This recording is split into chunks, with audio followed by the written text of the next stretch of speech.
Hello? What's going on? What are you doing there? Hey? Hey? What are you looking at? My name is Liu, and I just thought I'll check out what's going on here on the online. And you know, what do you... Oi, what are you doing there? What are you doing? You're not a streamer? Get in your place, you! Get in your place! What? Me? What did I do? I didn't do anything. Hey, you know where you're supposed to be. You're supposed to be over there. What are you doing all the way up there? You're not the center of everything. You're just a little plush. Oh man, that's kind of rude. I thought it was very special. Thank you. So, alright, fine. I'll just sit over there then. You gonna join me? Okay. This was really successful, wasn't it? Ta-da! How's it going? How's it going? You can hear me now, right? See, there's like this button on there on the microphone that I accidentally pressed. I didn't prepare any of this. It was just in the moment. Just in the moment.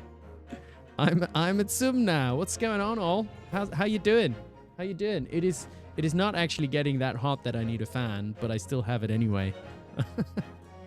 I don't know if that was a real show. It was a show with all the technical errors. Whoa, Pocky Pocket! 10 gift subs! Oh my god, thank you so much. You're wonderful. Mwah. Oh. I need to get the fan out again. Oh my god, I'm drowning. I'm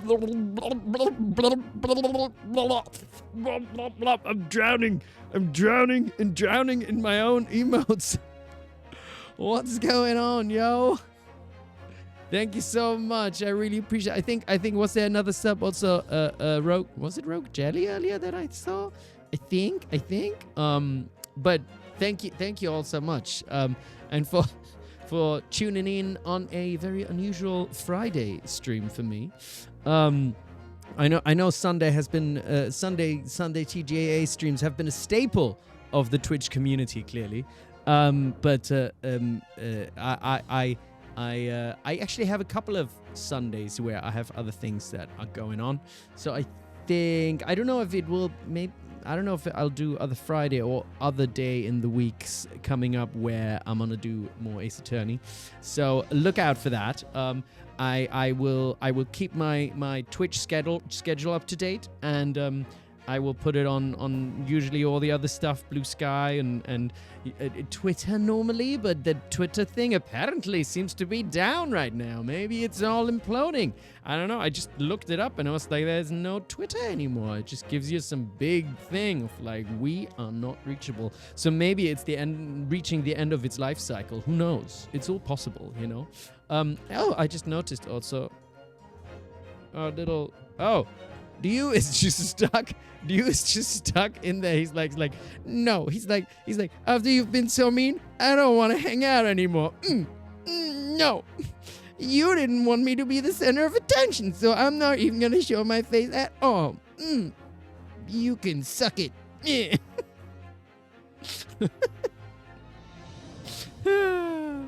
Oh, Annie as the protogen. What's going on? I like first time chatters. It always makes me very happy to see that still new people coming to join me. So, am I planning on playing other games I've voiced in? That is a very good question. That is a good question. And I'm not entirely sure what I'm gonna do, to be honest. Like at the moment I'm doing greatest. I'm kind of very much also like a sort of completist. I like starting things at the beginning and finishing them at the end, sort of, you know. I don't necessarily like especially when I'm doing something like this. I feel like kind of I wanna bring things to a conclusion in some ways. And then I'll have to see if what I'm gonna do next. As it's looking right now, I really enjoy doing great Ace Attorney streams. I think they're really fun because there's like the story interactions, and it's like it's a really nice to play around with the different voices and everything. And I also enjoy Black Myth Wukong, but I also like this. I've been playing Dark Souls, for example, and I kind of sometimes I like playing a game where you kind of like just lying and not doing much, and you just kind of like, whereas obviously when I'm streaming it, it feels like that is more of a group thing, where like I'm involving, and I try to be a little entertaining here and there, but sometimes also I enjoy playing games where it's, just me and it's kind of passive. But I think Great Ace Attorney really lends itself to doing that together with other people and experiencing that, because that's really fun. But other Ace Attorney games, I have not actually played them. So I've played a little bit of the first Ace Attorney before I recorded this, because I thought it's always good to know, because I like many games that I work on, I know kind of when they tell me, okay, it's a first-person shooter, it's a strategy game, it's a, whatever action adventure or something like that, and I kind of know what world we're in and what it is. With Ace Attorney, I didn't really know similar kind of games at all. So I played a little bit of it, but I don't think I even did finish the first case. So yeah, even though I earlier said I'm a completist and I like to do everything to the end, it doesn't always work out that way, But other games I've played, I did think it would also be fun to do Baldur's Gate 3 at some point. And basically, I thought it's actually, for those that don't know who I voiced a character who I think has like doppelgangers and something, right? Like if I remember correctly. Such strong support. Hype Train complete level 4. Thank you ever so much. You all are amazing. I can open a hype chest. I choo choo. Oh, it's a crying little kitty. So sad. And I thought it would be cute to play it from the perspective of my character, who has another doppelganger, which is me. So maybe I'll create a dwarf or something that makes it through the whole game, because we know what it's really all about. I know we have Asterion and Karlach and all these people, but actually the only one that everyone really cares about is, of course, Dola, And that is what we all know, And then eventually he makes it to, that level where we're like, oh, we see the real Dola, but is he? We don't know. So maybe I could do Baldur's Gate 3. And I did say also at some point, there's also a game that I also voiced, which is called Videoverse, which is an indie. And I have been in touch with the dev also, and I should actually write her back also, and it's in a similar vibe to, I think, Ace Attorney. So, and I think it's relatively short, so I thought that might be a nice thing to do it as well at some point. I also wanted to play Shadow Gambit at some point, because that looked really fun. So there's a few thoughts that I had. But if there's any particular games that y'all think you'd like to see me do, feel free to mention it. Pocket has said, I think BG3 is obviously a popular game. If you have any suggestions of games, because obviously I also don't know all the games, but yeah, let me know. I can have a look. Yeah, we'll see.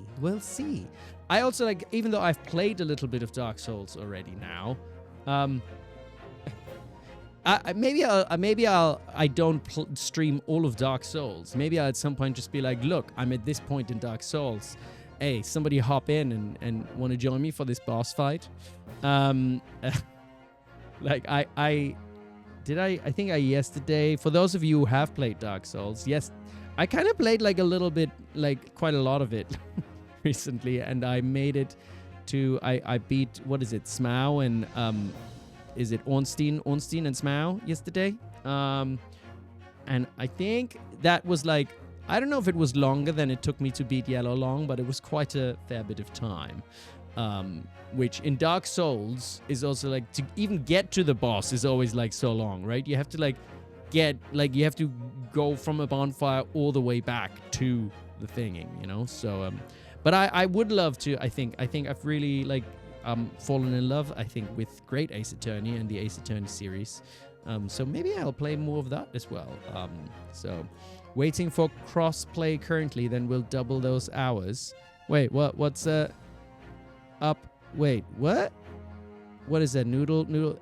Rookie numbers. You gotta pump those numbers. I'm completely normal about BG3. You have 400 hours in it. Damn. I've actually looked, I think, on my Twitch and like, I think, is it Greatest Attorney? I now have above 100 hours as well, I think. Can I see that here? 114.1 hours. So that's pretty solid. I think not all of this was streamed because I also played the first game a fair bit previously before I streamed it as well. But of course, and also like as I'm streaming it, like I think I play it a little slower than one would on on their own. But it's Hihi Himmel. What's going on? Oh, Hihi Himmel did such a beautiful drawing of me on Blue Sky. I honestly, like, I thought that was so cute. Let me maybe by the time I found it, wait, how do I go? Blue Sky. Blue Sky doesn't have a good way of, here, I found it. Here, if people want to check that out. Wait, how do I, damn it, I cannot paste. Why, here, wait, here we go, there it is. I just figured out what the issue is with OBS. For some reason, OBS does not let me paste with Command V, but I can right click and paste. Very confusing. But isn't that so cute? I think that's so spot on, isn't it? Sorry if you're late. You're having iftar. Iftar. Oh, hold on. Is iftar? That's a Muslim holiday. Is that right? What is iftar? I should know this better. Is the fast-breaking evening meal? Okay. Well, is then the right time to say Eid Mubarak? Is that right? Fast break? No, No, not yet. Not yet. Is it? Oh, I'm so sorry. I feel like really culturally idiotic. Eid is later, right? That's the end of at the end of fasting of Ramadan. But we're not at the end of Ramadan yet, are we? Always good to learn things. Basically, when you break your fast, that's right. That's what that is, yes. I used to think also like, fasting is really, really hard, which, look, it is really hard, and I'm not denying that, but I always thought like I could never do it. And I, for a period of time, did this thing. It wasn't, at some point, like, intermittent fasting became quite popular, right? As a weight loss or fitness thing or something. And because I'm extreme, I did this thing for a period which was not, it was basically, it was called the warrior diet. It means you eat one meal a day, and you get all your food and calories and everything in one day. And the reason that it was called the warrior diet is because that's what like the warriors of ancient Rome and stuff used to do basically. So yes, I would eat one meal a day. I would basically not eat anything, and then in the evening after I get home, it's like, okay, one meal of like 2,000 calories. Let me just rob. And at the time, I was actually in really good shape. I was like working out. I was cycling a lot, and I was actually doing this also while I was in Edinburgh doing a play, and it was a little extreme, but it is like in terms of effect, obviously it's similar to what people do during fasting, though for very different reasons, obviously. But yes, one meal a day. That's what I used to do. Because I'm crazy. Anyway, how y'all doing? I haven't like properly like said hi to everyone. Who is here? Who are we? We got Nintendo Nitwood. We got Paradise back as well. AIM listens too. And wait, do I don't know go on this thing? And Amethism and Alchemy Floss and Bacon Mutt. How y'all doing? Berry Winkles, Blue Yash, Kanzanetas, Duriano, and Ella Patella, Elliphobic, Eminem is back, Fairy Serendipity, Ghost Under Starlight, and He Himmel and Karma Butterfly, Kate the Vampire, Kayana, which is like similar to Kananari also, who comes sometimes, right? And Mikonox and Moonraj, Nez the Protogen, Nifty is back again. Good to have you. Opera Rose, Nintendo Nitwit, Paradise who just said, and Peachy PG, Percy the Moron, what a wonderful name. Piano Gavin is back as well, and Poggy Pocket, of course. Random Tasks, I like random tasks. Are you tasking right now? Reborn P27, Rogue Jelly 2, Spaghetti Plays Guitar, and Spider Friend, and Streamed Sams. All you lovely people, hello, and I'm so excited to do this Friday evening stream of more great Ace Attorney. But first we gotta drink some static. Oh, you know what? I just I finished the bottle of cordial that is what was it? Pineapple and orange and lemon or something. And now this is mango and orange, and I have to say mango and orange is delicious. And I'm very I think that's my favorite actually. All the lurkers have been perceived today. All of y'all. I thought I'm gonna say hi to all of y'all today. So let's play some. Oh, I just pressed the button, but I didn't think. Let's play some great Ace Attorney. Let's do some lawyering. Why don't we? Isn't it? I still don't understand why it does that. I don't understand technology. I don't get it. But that's okay. That's okay. We can have more dings. Nothing wrong with more dings. You've been perceived and you don't like it, Ella Patella. Oh, I'm sorry. I didn't mean to call you out like that if you didn't like to be perceived. But it's okay because you said hi back. It means maybe you didn't hate it all that much. But ding. So, where were we? We Shamspeare, last time, William Shamspeare was murdered, but apparently then came back to life. So William Shamspeare was not murdered. But our friend So Sexy Natsume, you know when I switch to the thing, not only does it ding, it also dings slower for some reason. Anyway, we've dinged out today. And, Eileen, what's going on? Yes, TGAA stream today, indeed. Mixing things up. So, Shamspeare died and came back to life because he never died. And, supposedly he was poisoned, which still he might have been, but he didn't die, so he wasn't poisoned. He was just maybe poisoned?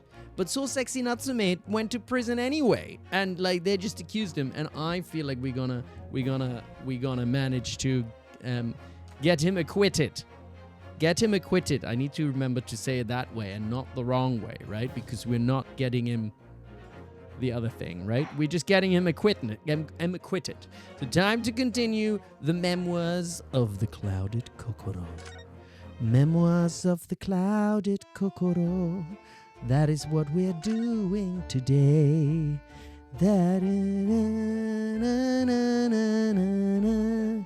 If I sing like that, is it like in timing with the actual song or is it out of time?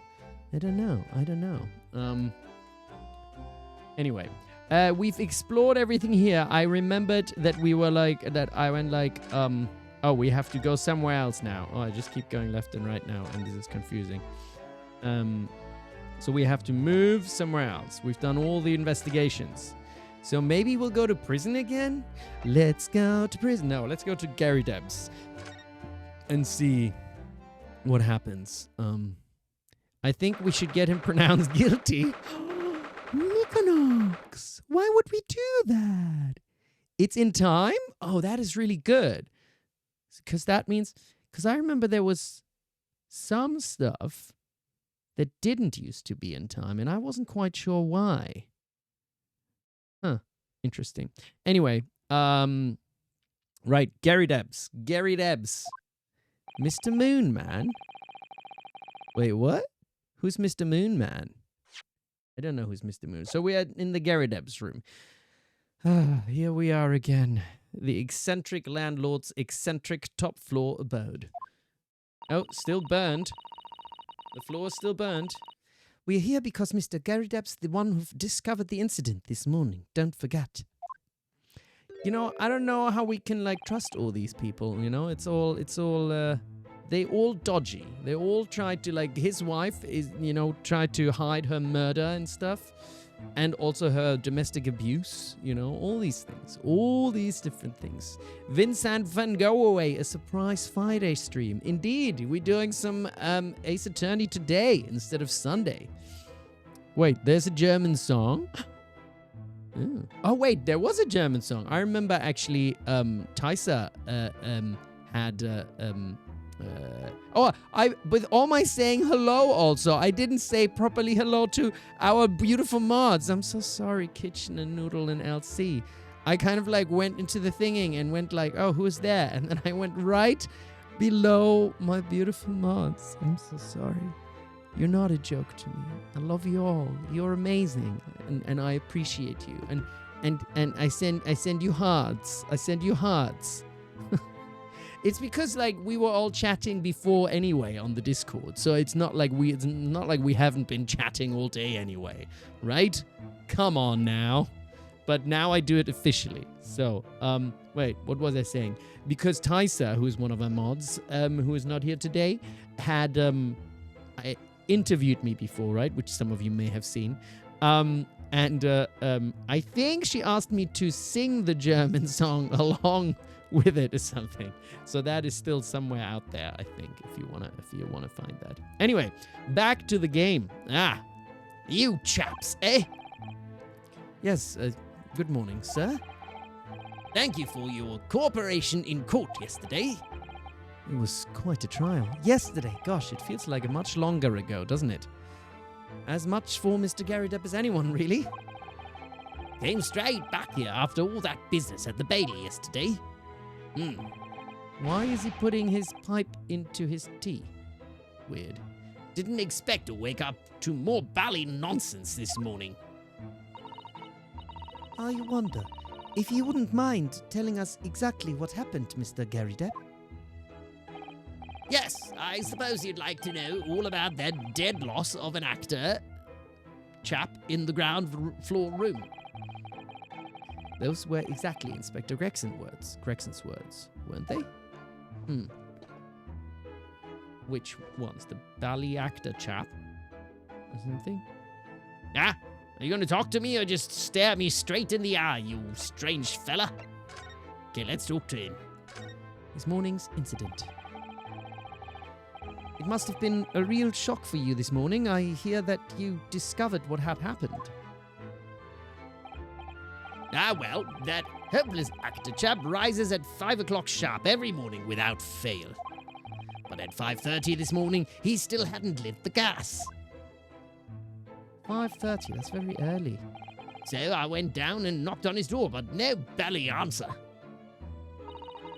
And that's when you broke into his room by kicking down the door. Well, I called on that rum-looking Japanese chap to do the grunt work, of course. Wasn't it a little premature to kick the door down? The man could have just overslept by half an hour. That's very true, Mr. Naruhodo.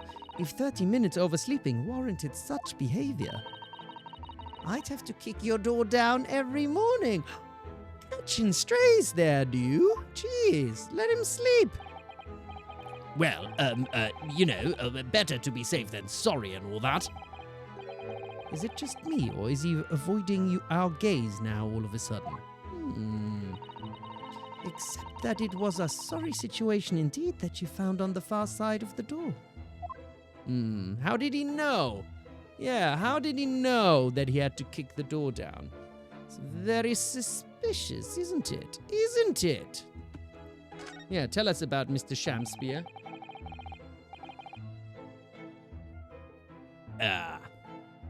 The victim's name is Mr. Shamspear, I believe. Is that... Oh, that... It was still Dew talking. Whoopsie. The victim's name is Mr. Shamspear, I believe. Is that right? Yes. William Shamspear took the ground floor room 3 months ago now. So I wonder if the name Shamspear is like any kind of foreshadowing about him being a liar of some sort. I don't know. Or maybe not a real actor. I don't know. Mayhaps. And how would you describe him? Well, in a word, destitute. Oh, destitute. Or he's just a sham of a person. It's possible. Harsh, but possible. Well, let's face it, the only redeeming feature of that room is the cheap rent. Anyone wanting to live in a place like that is either broke or has a bally screw loose. So hard to choose which category Sosik-san would fall into. Mr. Naruhodo, that's a little rude. A little rude indeed. He was doing research as well. Research? Into what? Shakespeare, of course. Shakespeare. Read a few plays of the old bard myself, you know, Romeo and Hamlet and all that. Embarrassing, Mr. Gary Depp. That's not a real play. And you should know that, you damn fool. Yes, William Shakespeare is England's most highly regarded classical playwright and author. He's known as Sao in Japanese, as you know, and many of his works have already been translated. It seems incredible that Shakespeare was shortened to Sao, though. Someone was too heavy-handed there. There were a lot of costumes in the victim's room, actually, weren't there? Of course. Mr. Natsume is a scholar of English literature as well. I imagine he and Mr. Shamspeare would have had much in common. Both destitute, maybe. Shakespeare interpretation disagreement leads to shocking murder. Let's hope it's not that. Mr. Naruhodo, really, how rude. Me? I would never be rude. After Mr. Natsume's trial yesterday, you came straight back here, I believe, didn't you? Did you notice anything strange between then and this morning? Well now, it must have been about 6 in the evening by the time I got home. Snow was coming down rather heavily, as I remember, and it was completely dark already. That failed actor chap was out at the time. Mr. Gary Depp noticed there was no light from his room or something, I suppose. Wait, how would he have noticed that? Did you know it's been desert? Snow was coming. Okay. Because you wouldn't be able usually to see it from outside, unless he does have this gap in his wall or something. So couldn't summon the energy for anything much, so I just sat in front of the fire up there. Ah, yes, fire. The TV of olden days. Sometimes I wish we didn't have screens. We just had fire. And you just look at this fire and you just wonder about, what's out there. But you don't know, because you can't look at it on a screen. You just wonder. Anyway, back to my screen. It was after 8 before Shamsby got back, and the chap was up until past 1 in the morning, I'll have you know. Suppose he met his end sometime after that. I was asleep by then, so I'm rather in the dark here. There's literally a fireplace channel. Yeah, but it's on a screen, LC. It's not a real fire. I need real fire. Real fire. I'm not an arsonist. Real fire. Well, thank you. That was very illuminating.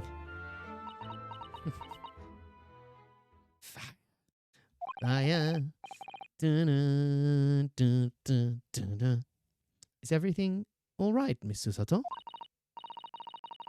Well, I was just thinking. It's a little strange, that's all. Mr. Garidep, you were up here in your room all evening, if I understood correctly? Not a big fan of stairs. Not with this blasted leg. Yes, that's fair. I don't know why it made me giggle. I don't know. I just imagined like people being like at a concert or something. Like, yeah, stairs, we your biggest fans. Woo! Stairs. Encore, we want more stairs. Encore, we want more stairs. One more stair. Then how is it that you seem to know? The precise movements of your tenant on the ground floor, I mean. Uh, uh, uh, uh, uh, uh, uh, uh, I'm completely in control again of everything. That's a very good point. I can't imagine that you could hear noises from the ground floor all the way up here. Does this old man like to spy on his tenants? Is that it? I say, I know what you're thinking, and it's a bally outrage. I'm ex-military, don't you know? I don't go around spying on my tenants. Why would I? Huh? Then how did you know, Mr. Garydeb? It's the gas, woman. The gas tells me everything. At least we're not hating the moon anymore. Elsie, I don't know what you're talking about. No one's ever hated the moon. That was all a misunderstanding. And I've sent representatives to the moon faction and nothing happened. Shh, Chad. No, it's fine. Everything's fine. No hate. No one hates anything. No, don't stream chat. What? I just want peace and love, everyone. We can't have war between the Fumias and the Marksketeers. I don't want war. I just want love. I want everybody to get along. I don't want anybody to fight. I just want everybody to get along. Barrack's footstool. Now calm down, you. I think this is what's going on. Okay, this is what's going on, and so because I accidentally misread an expression of love as an expression of hate for the moon. Okay, so I think everybody who says I hate the moon, what they really want to say is that they are in love. So that's all that means. So whenever somebody says I hate the moon, all they're saying is like, I'm in love. So that's how you have to read everything there. There's no hate. No hate. Exactly. It's code. It's all code. So please, Moonians, Fu Moonians, like it's that's all. It's the gas, woman. The gas tells me everything. Does he speak to his own farts? It sounds like he would speak to his own farts. The gas? Speaking gas.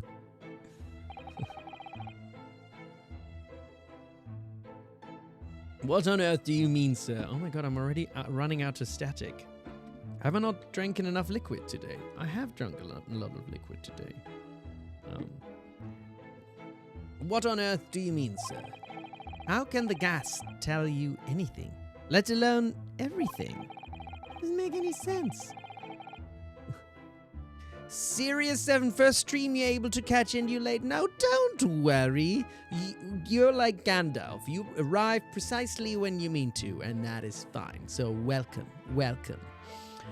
Well, as you're probably aware, the gas is supplied to the building by pipes. Yes, I'd more or less worked that out. You know, it's quite like that even in the 19th century. They would have gas pipes. It's all very impressive what humans are able to do, isn't it? I find it impressive. Because I wouldn't be able to lay any pipes. No phrasing. Okay, moving on. Every room in the building is connected by a single pipe to the gas main outside. Then the gas company supplies gas to properties via the main. I'm sorry. I don't... Yes, I understand that too. No, nothing happened. Let me see if I can explain. Let's say it. Sometimes streaming is hard, okay? Because it just all happens so quickly. Like there's no editor that just kind of has a minute of wiggle room to cut things out when I'm saying stupid things. It doesn't matter. It doesn't matter. Let me see if I can explain. What's up, NEJ Live? You didn't miss anything. I didn't say anything inappropriate. Everything's fine. Everything's fine.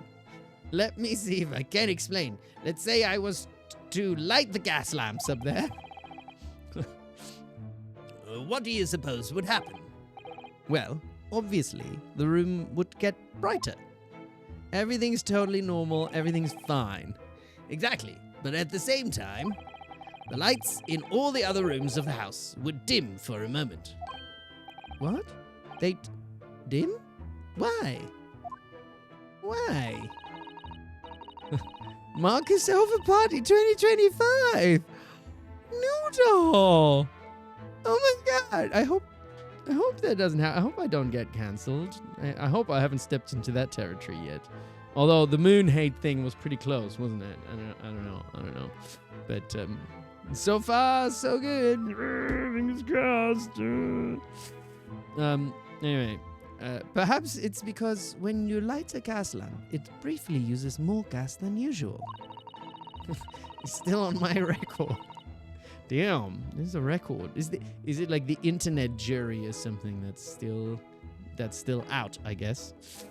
And that reduces the amount of gas in the pipe for the other lamps that are connected to it. That might explain why the other lamps dim momentarily, mightn't it? Ooh, mightn't it is quite the contraction, isn't it? Yes, of course, because everything's connected to a single supply pipe. Is that supposed to happen, though? It sounds rather undesirable. Jolly good point. Fact is, the gas company pipes in these parts are pretty hopeless. Long worn out. And barely got any gas in them to start with. I'm just giggly. I'm sorry. Opposite's also true, of course. Extinguish the lamps up here and they glow brighter in the rest of the house. Ah, right. I see. So by watching the... I don't even know what I'm laughing about. I'm just giggly. I'm just giggly today. I'm giggly because I'm having so much fun and y'all are giving me joy, and the game is. So there we go. That's all that's happening. Don't judge me for giggling. Giggling is good. Hashtag giggling is good. Oh, thanks for the follow. We got Chunoskis. Chunoskis. Choo. The tsums are stacked the other way than last time. Well, I don't know what that tells you. Moving on. So by watching the flickering of the lamps in one room, you can determine what's happening.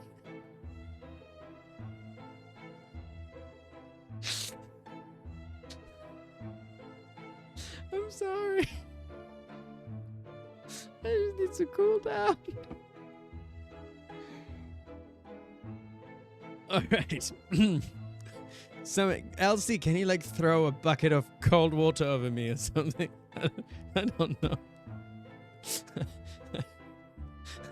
So, by watching the flickering of the lamps in one room, you can determine what's happening elsewhere. No, it's fine. It's fine. Everything's fine. You've got it. Nothing can break me. Oh, this makes me think. I've been watching this show on Prime called You Laugh, You Lose. I don't know if you all have seen it. It's hosted by Jimmy Carr, a British comedian. I don't know how well people know Jimmy Carr outside of the UK. But he's very famous in the UK. And there's a bunch of amazing comedians, and the game is you laugh, you lose. And I've wondered how well I would do on this kind of show. I mean, aside from the fact I'm not a comedian, so I don't know how good I would be at making people laugh. But I can be very serious and unbreakable. But also I could easily break challenges. Do not laugh. So how long should I not laugh for? Because I can do it. But the thing is, I enjoy laughing, right?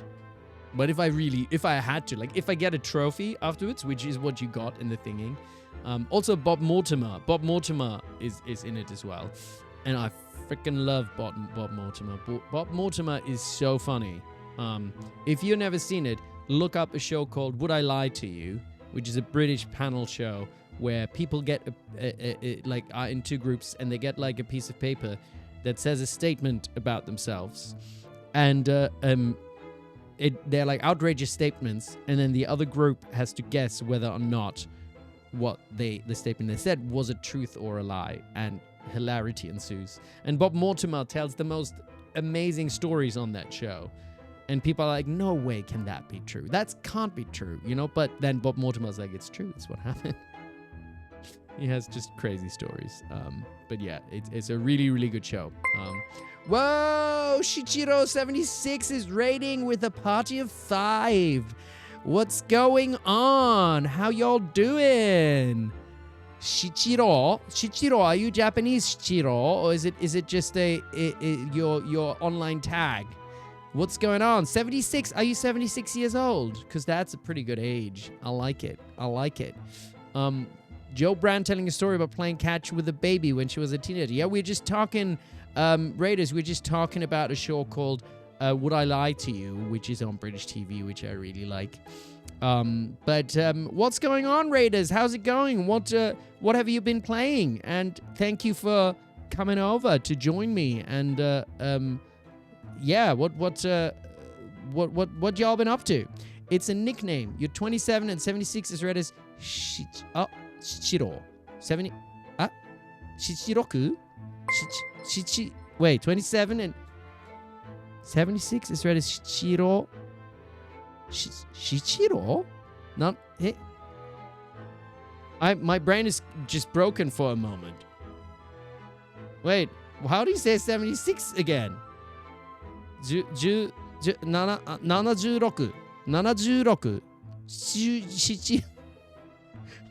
My brain was just broken for a moment. I couldn't count anymore. Sometimes it's confusing because in different language. Oh, thank you so much for the follows, City Skeleton and Shichiro76. Level N4 in Japanese. Stream is going well. I had just broken into the giggles, and now everything made me giggle. And then I kind of went off course talking about a TV show that was called You Laugh, You Lose. And now I've been challenged to not laugh for 8 minutes. Is that what I've seen? No laughing for 8 minutes. I can do that. Okay, timer's on. I'm not gonna laugh for 8 minutes now. It's 7:48. So I cannot laugh until 7:56. All right? So let's see how I'll do.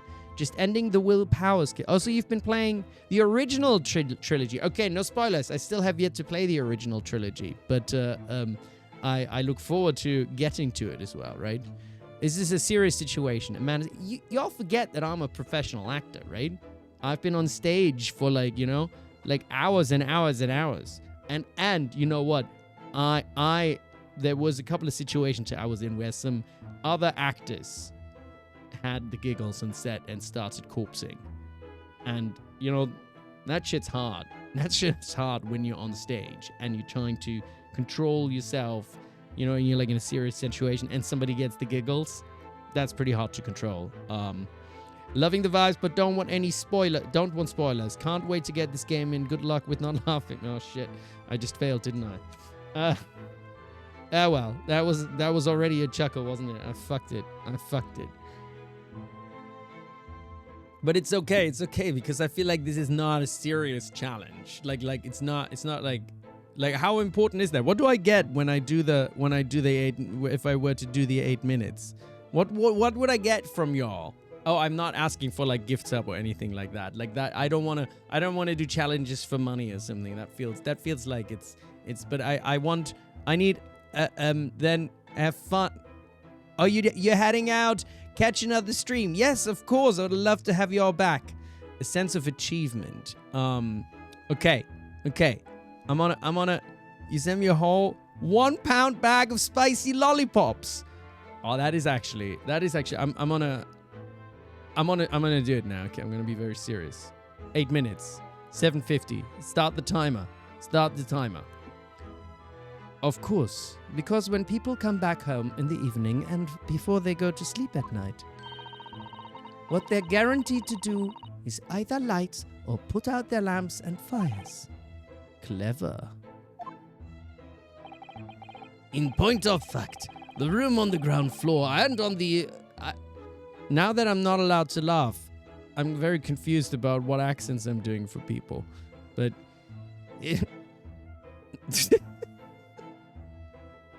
I failed. It's fine. It's too much fun to laugh.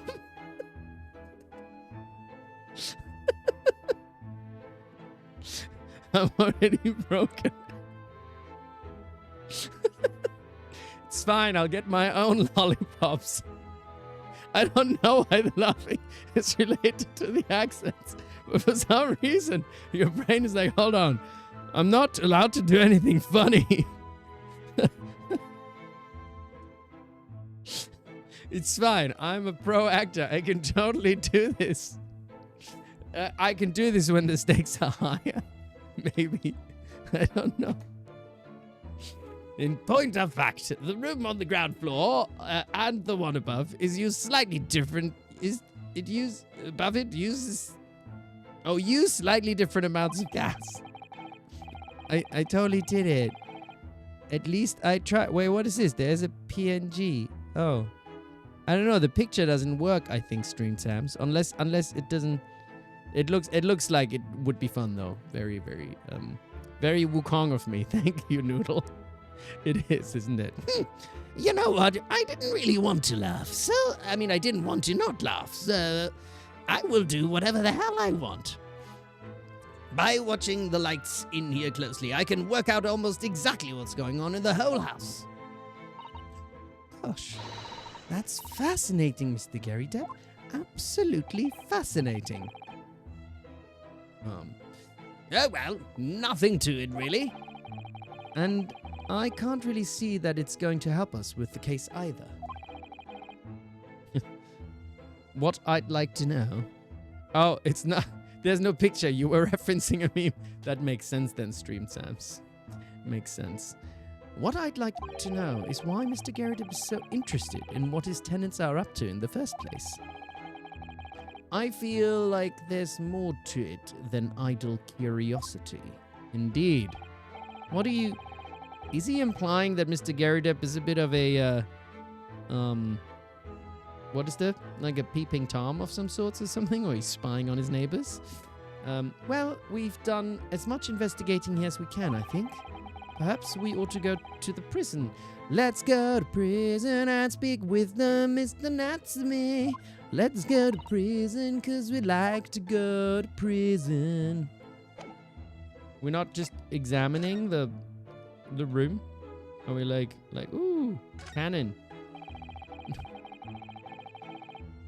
There's a single apron drying on that enormous cannon-shaped clothes horse. Look. No, Mr. Naruhodo, that's a real cannon. I knew that. I was just testing you.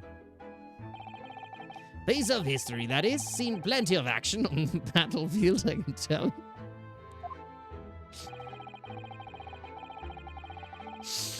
Now the old girl and I are just enjoying the peace and quiet of retirement together. A cannon, Mr. Gary Depp. And of course, she'd come in handy if the enemy decided to launch an attack again. Is there a war going on that I don't know about? I'm sorry. It's fine. There's nothing else to analyze here. It's all good. Nothing here. Nothing here. We know what that screen is hiding now. Yes, we did. Fiery altercation the other day. Don't suppose I'll be able to clear that mess up for some time now. Giggly day, that's right. Oh dear, this must be a very difficult situation for you. I'll say. People talk about twists of fate and whatnot. Is his wife in prison now, by the way? Because she, for like her spousal abuse and stuff. Oops, wrong button. This is a twist and a half, a rotten show all around. He's clearly struggling with everything that's happened. Okay. We don't need to analyze all these things. I don't think there's anything else here. He has a medal and he's got some big things and that. Let's just go to prison. I wanna go to prison, see what is going on there. Aww.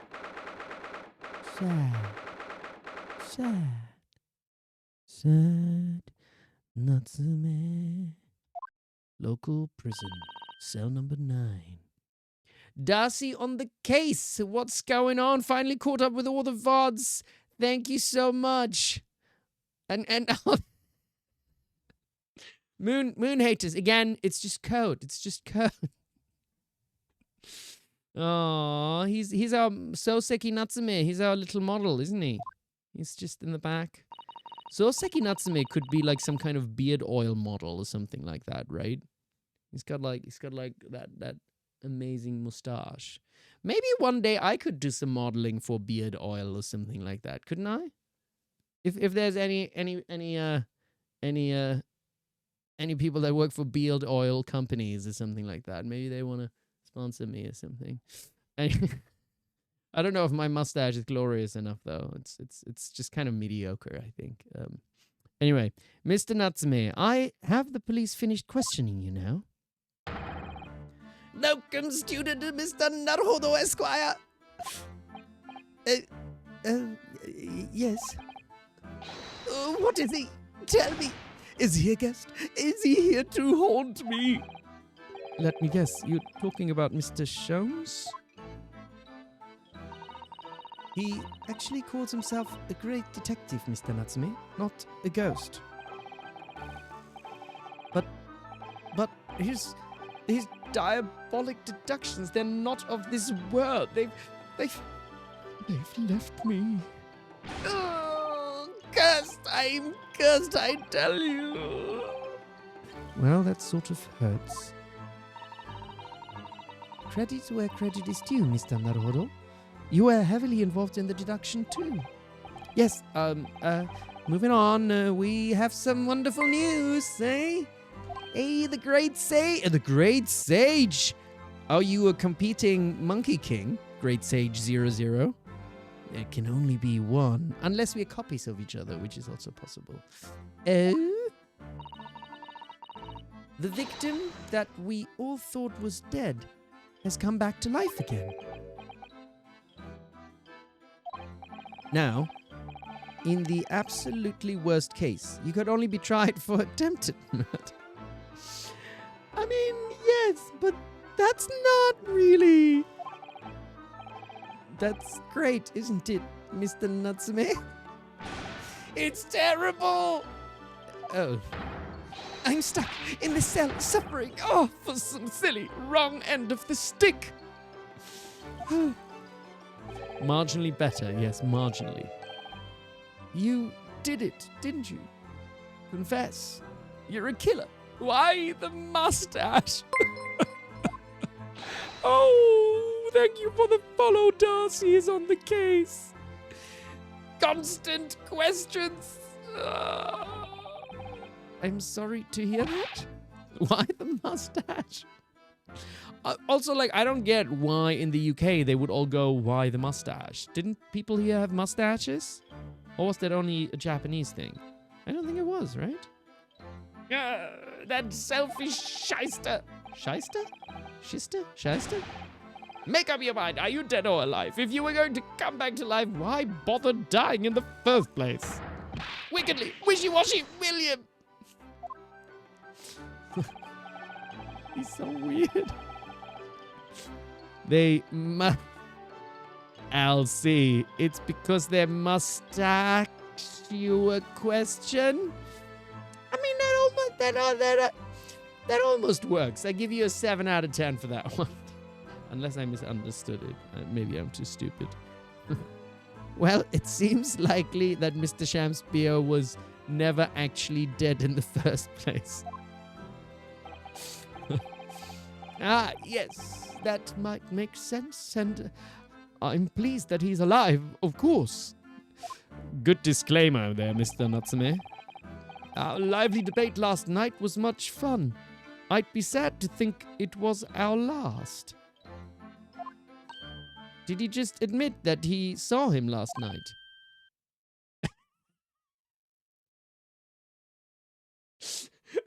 Oops.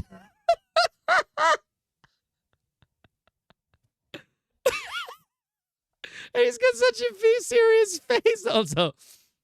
Oops.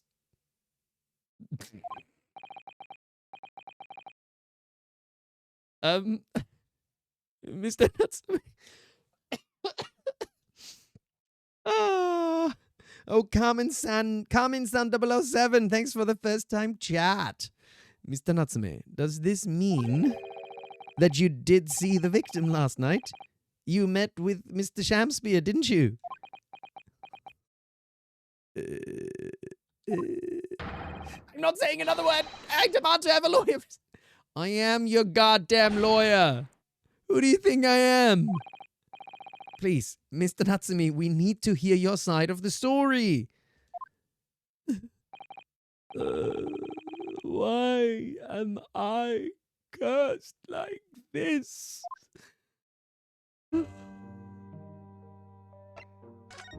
Oh, what happened?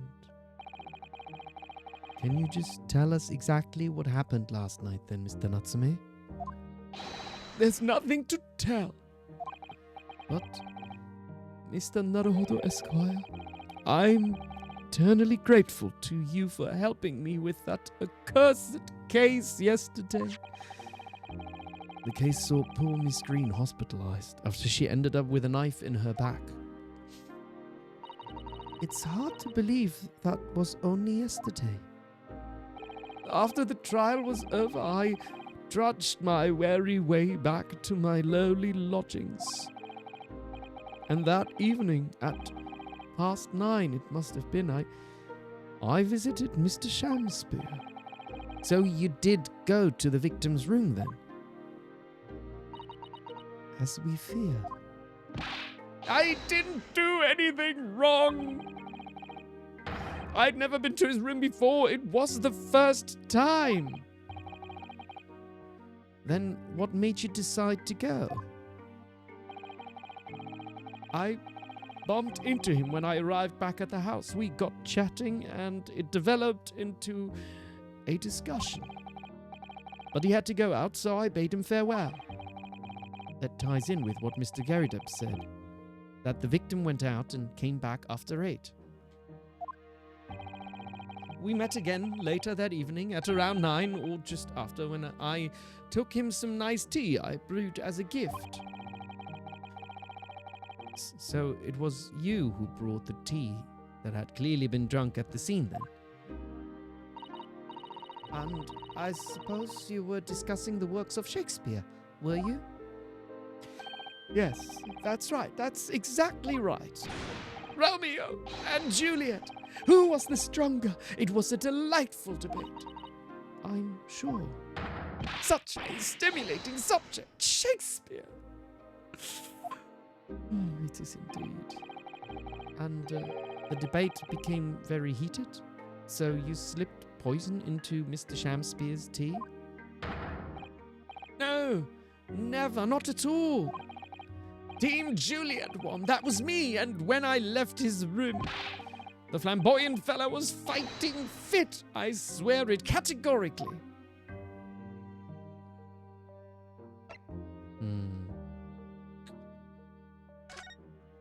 Cursed existence. Mr. Natsume, you often say the same thing about yourself, I've noticed. That you have a cursed existence. I'm sure I've mentioned this to you before, but I've been here in Great Britain for a year now, and in that time I've learned that it's no place for me.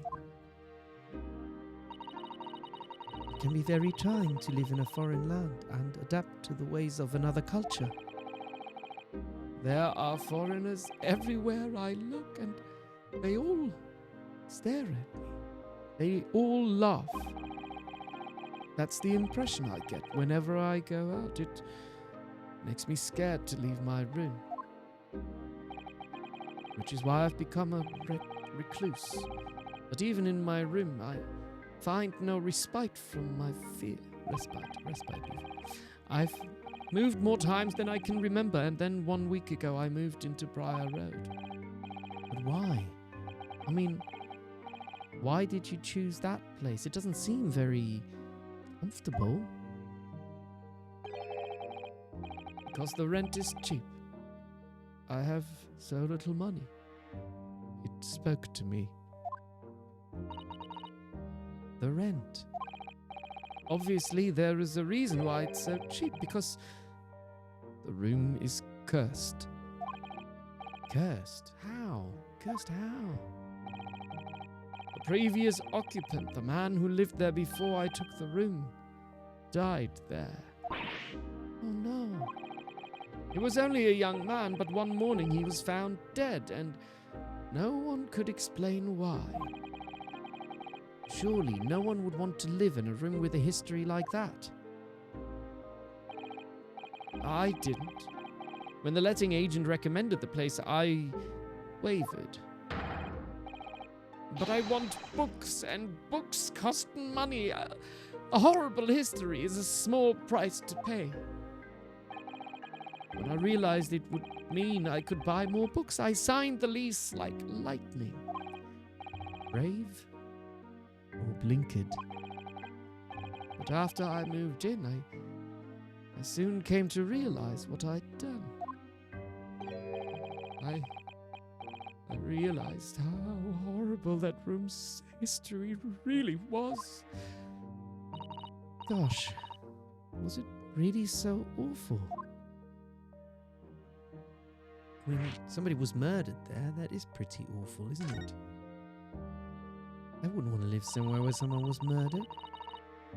How did the room's horrible history affect you, Mr. Natsume? What happened? At first, it was just a feeling. The feeling of beady eyes boring into my back, watching me. Do you think that might just have been your mind playing tricks on you? No. My mind doesn't know any tricks. It was someone else. It's been one long nightmare ever since I was given the keys to this place. A nightmare? You've been having bad dreams, you mean? All the souls who've died in that room lean over in my sleep and tried to strangle me. That really is horrible. And now, come to think of it, it happened again last night too. But let me look pretty while I tell you this story.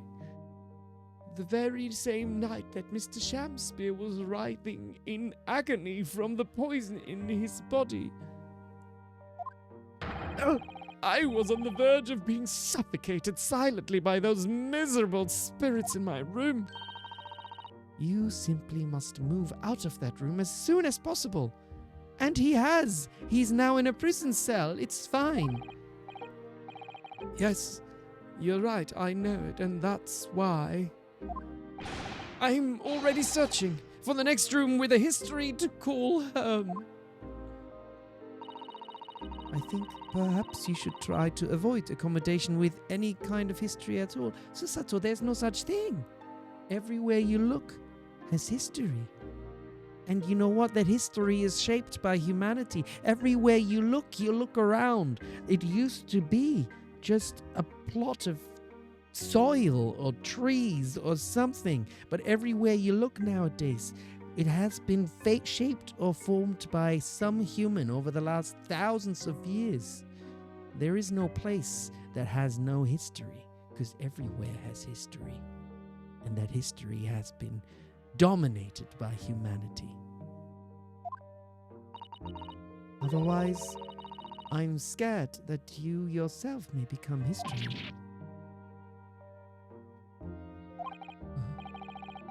Whoa, Susato-san knows how to make the man listen. Although he's shivering, isn't he?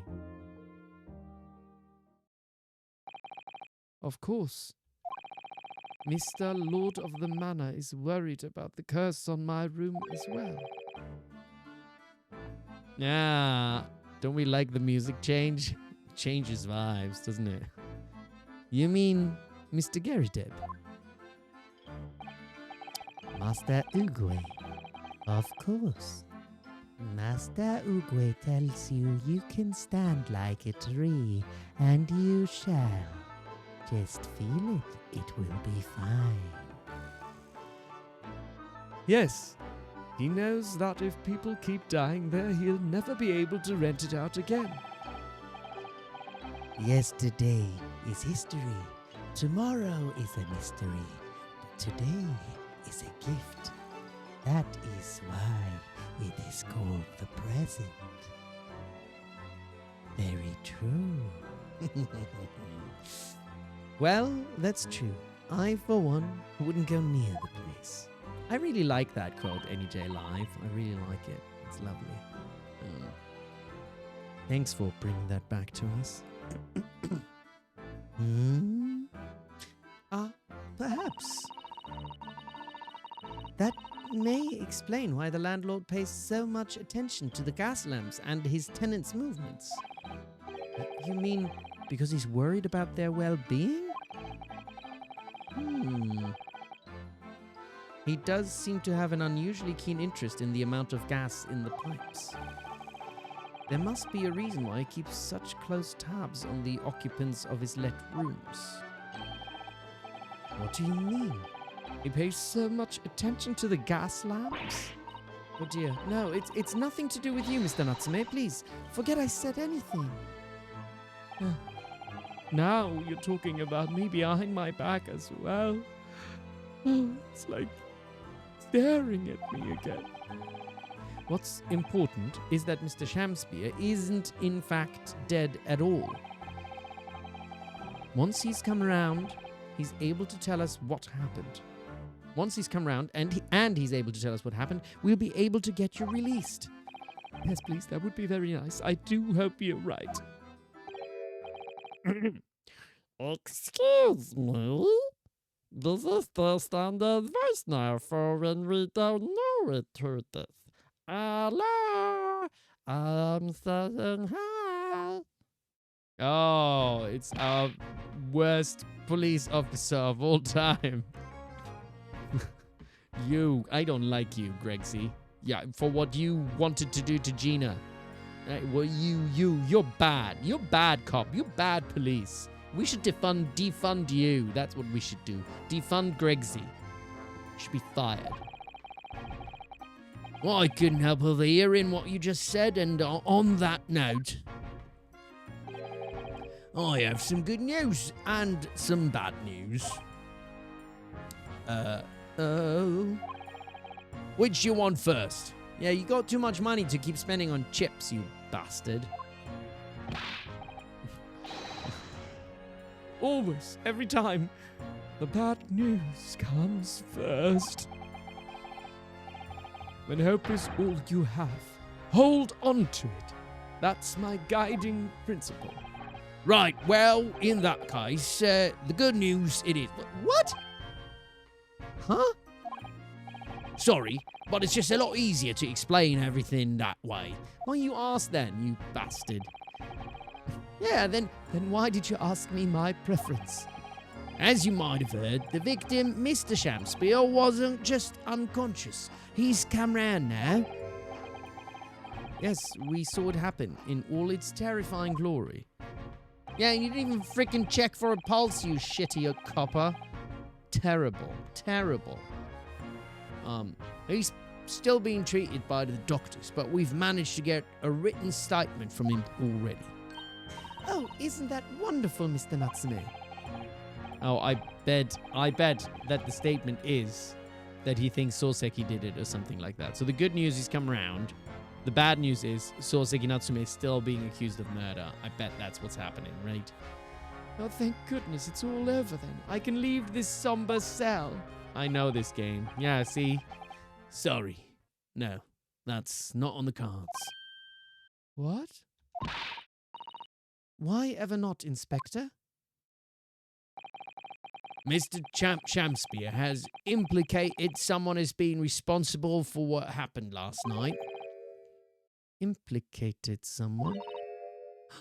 Oh dear. You don't mean... I'm sorry to say I do, yes. He's pointed the finger at you, Mr. Natsume. By sweet poison that he seeketh to end my life. That wicked caitiff, Soseki Natsume. No. No! I didn't trust that Champsby in the first place. So I'm afraid you'll be appearing in court as planned. You'll be wanting to make the necessary preparations.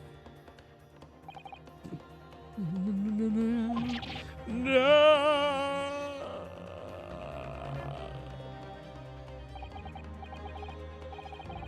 And so, once again, Soseki-san found himself having to take the dock in the Old Bailey. Whether his room was haunted or whether he was just terribly unlucky, I knew I had no choice. The following day, I would represent him in court and do my utmost to break the curse that had blighted him.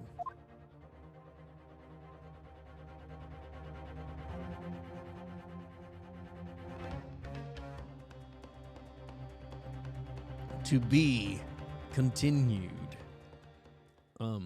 You know, as I'm saying that, I'm like already completely out of static. So I think I'm just gonna take a quick breather and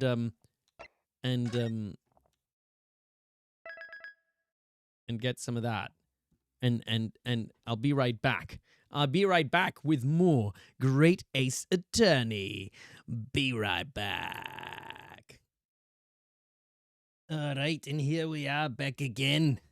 Ready to continue with more static. All right. What's next? What's next? We're going to court. Off to court.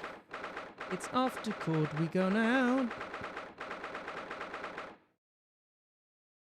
So, 22nd February, 9:23 a.m.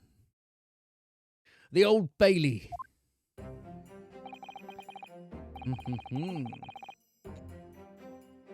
I'm so excited. So excited to go to court. Oh my god, it's been so long that also we've had Ryunosuke. It's been weeks because obviously we've been playing as Susato, so it's nice to get Ryunosuke back in court again, innit? Let's go! The Old Bailey. This place always makes me feel strange. I seem to get chills down my spine and break out in a nervous sweat all at the same time. Well, I didn't think I'd be back here so soon. That's my line. Who dat? Oh. Good morning! Good morning, Mr. Natsume. It was only 2 days ago that I was declared not guilty here. Yes, we somehow managed to prove he didn't stab Miss Green in the back. But now, this. Another morning, another murder. Here I am again. In this cell. Can't keep going to court. I'm beginning to think he's right. It really does seem as though he's cursed. Mr. Naruhodo, I'm afraid I have bad news.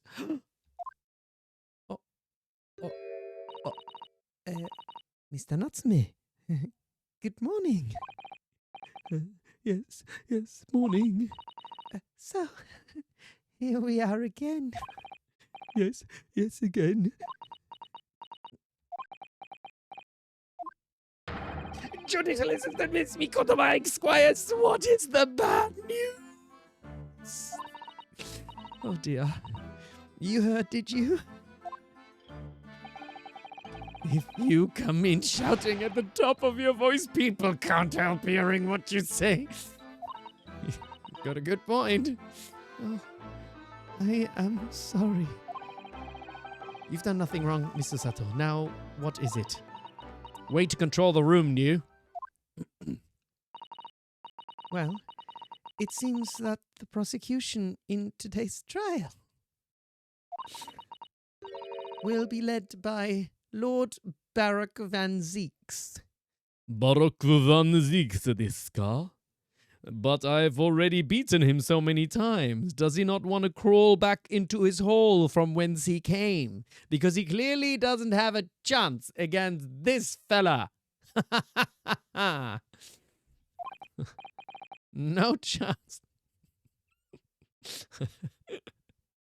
Oh, you're getting a bit excited about Barok. But we still have to agree, so far, he's still mostly a prick, right? He's not he's not been nice. He's still racist and stuff. His redemption arc is not there yet, so we can't be too excited about it. Van Zeeks. Oh no. Oh no. No. Oh, but he is pretty, isn't he? The so-called Reaper of the Bailey, the most legendary prosecutor in the land. Yeah, who also throws wine glasses against the walls and stuff like that. Bit of a douche. In the trial 2 days ago, he pursued Soseki-san and I relentlessly. Of course, by the skin of our teeth, we managed to pull through, but still. Perhaps Mr. Natsume's acquittal in the last trial wasn't the end of the matter after all. Yes, I know what you're thinking. The legend of the Reaper that says, nothing can save a person in the dark when Lord Van Zeek is the prosecutor. Oh, no. That even if that person is found not guilty, the accursed will meet a mysterious end, one way or another. And we've experienced it firsthand.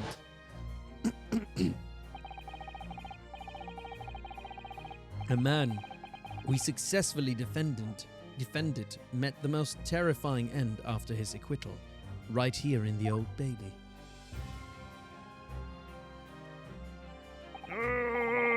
I need to shit. I mean, do I have to put up with those ice cold eyes boring into my soul again?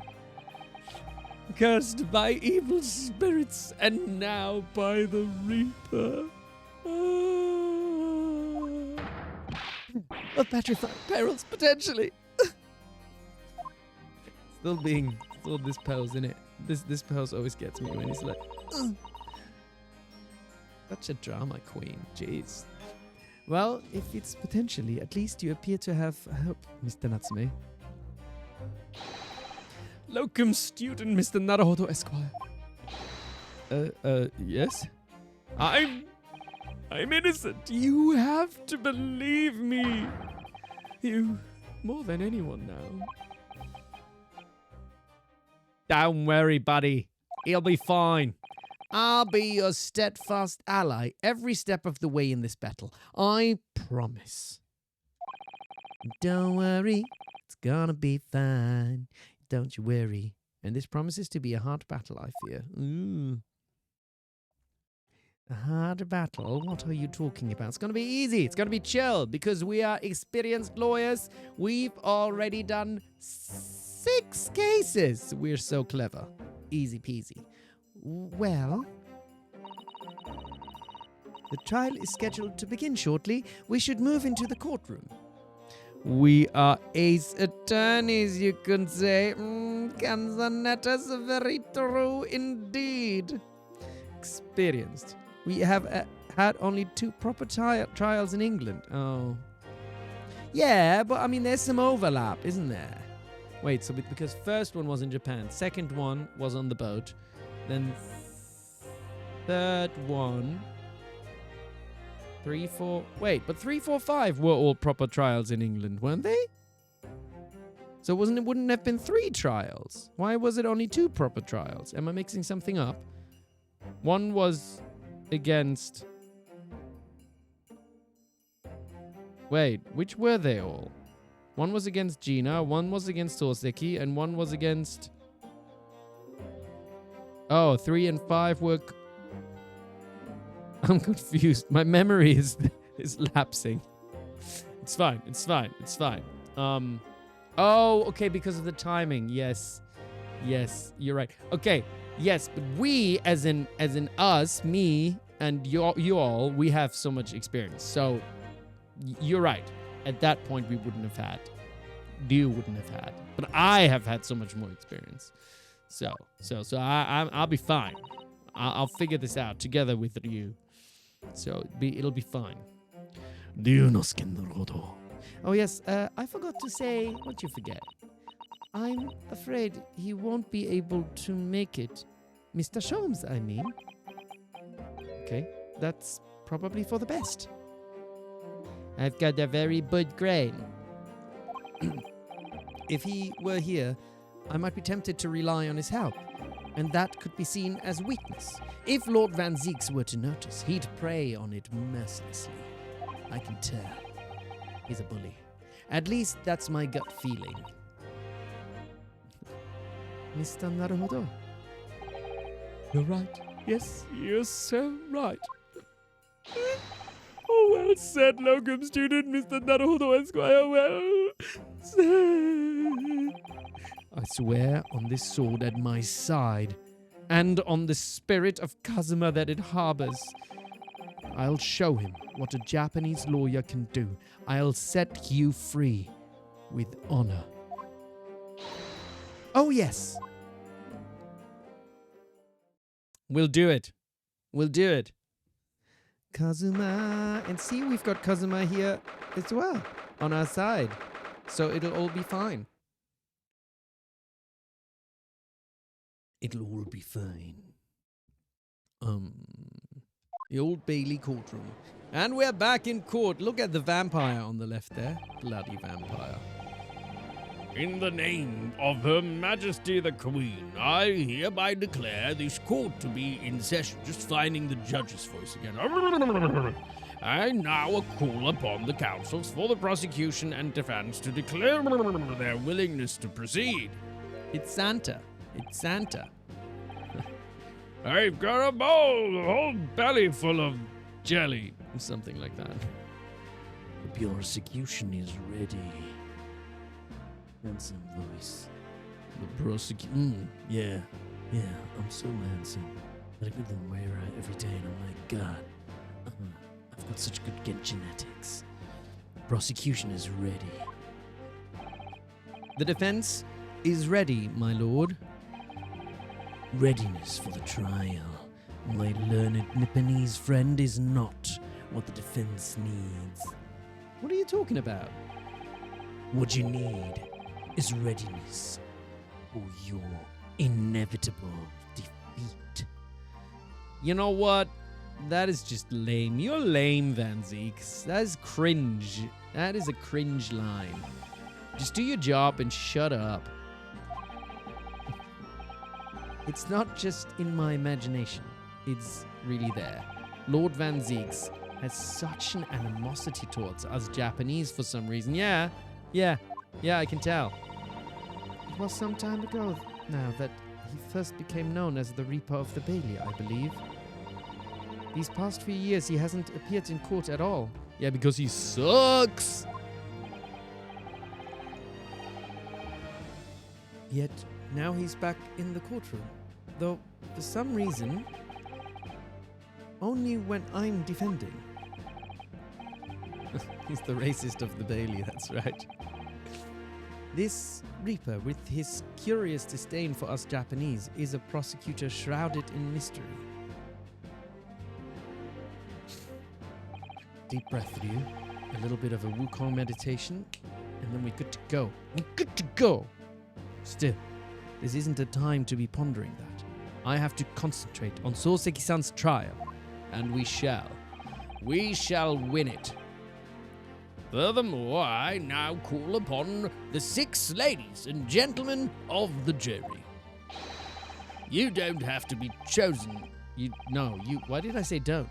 You have been chosen at random to represent the will of the people in this trial. Are you ready to fulfill your duty? Absolutely. I had a feeling this larrikin wasn't innocent before.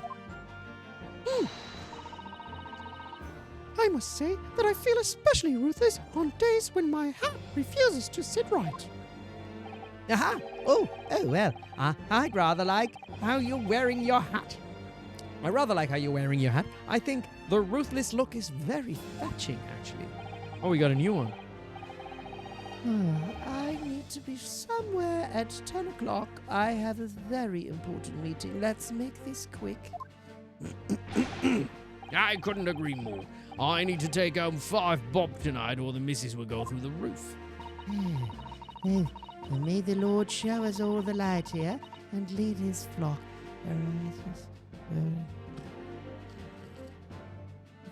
A righteous verdict. British jury system is so very different to our own, isn't it?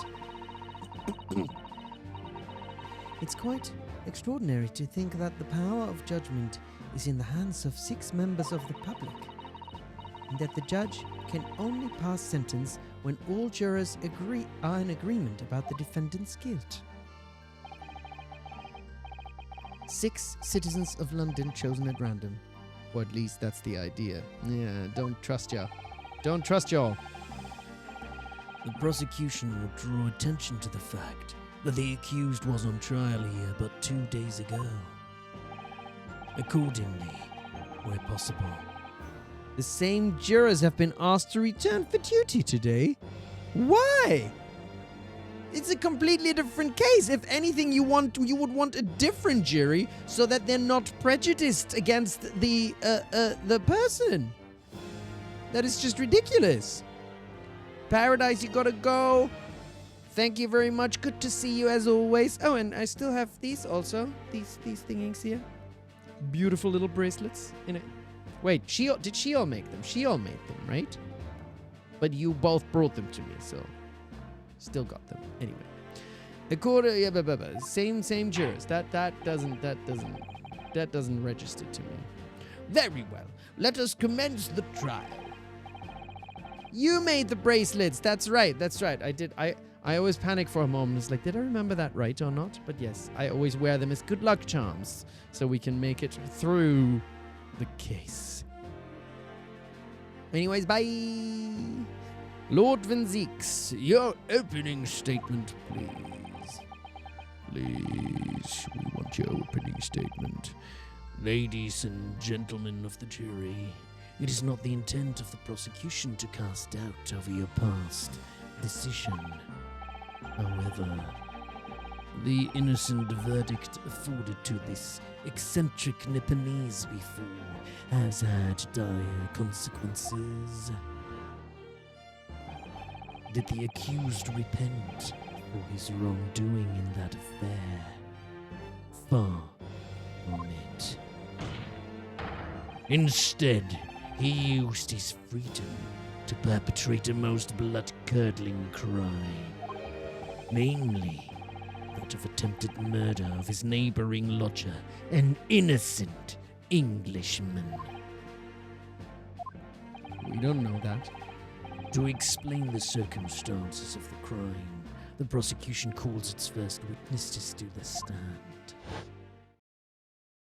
Ow. Oh no, I thought he was going to hit me. The detective response. Oh, also his hand is on the other side. That wouldn't even work at all. That was really bad. I did a wrong reaction. The detective responsible for investigating the scene and the accused himself. Wait, so he's bringing in Herlog anyway? Confused. Oh no, that inspector. Of course.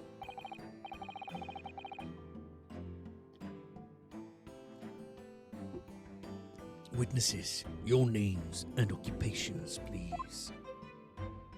You all right? Yes, sir. Tobias Gregson, shit detective inspector of Scotland Yard's Homicide Division. See what I did there?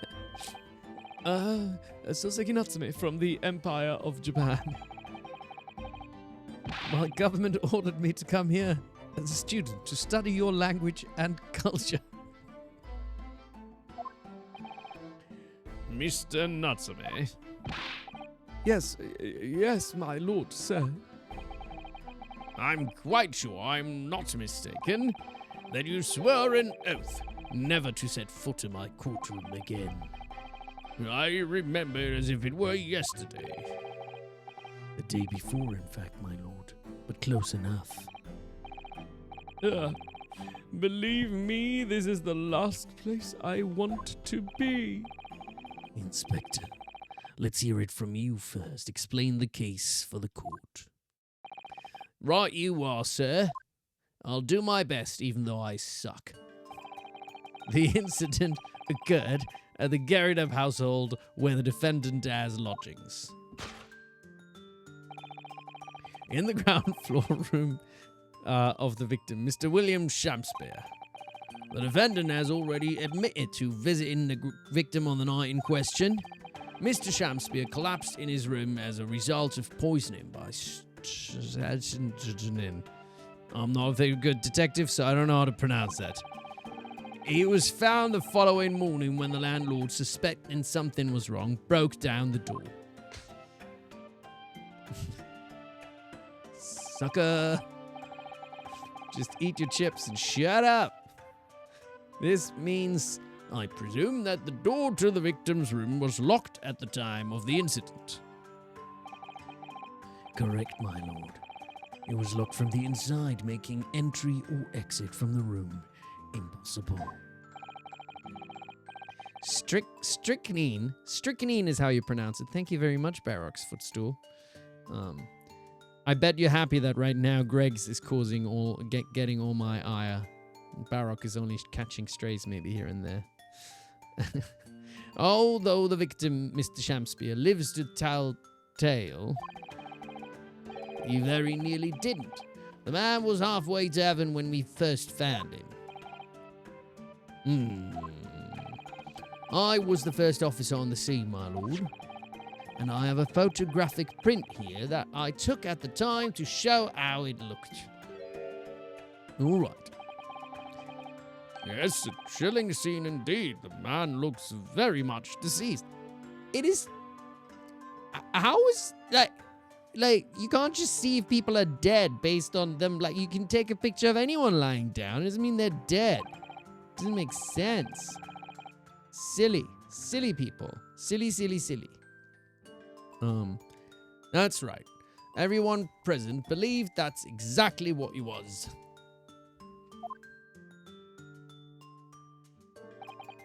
Very well.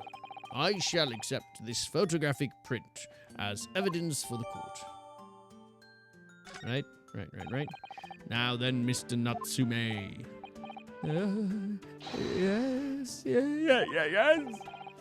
As the defendant, do you have anything to say at this juncture?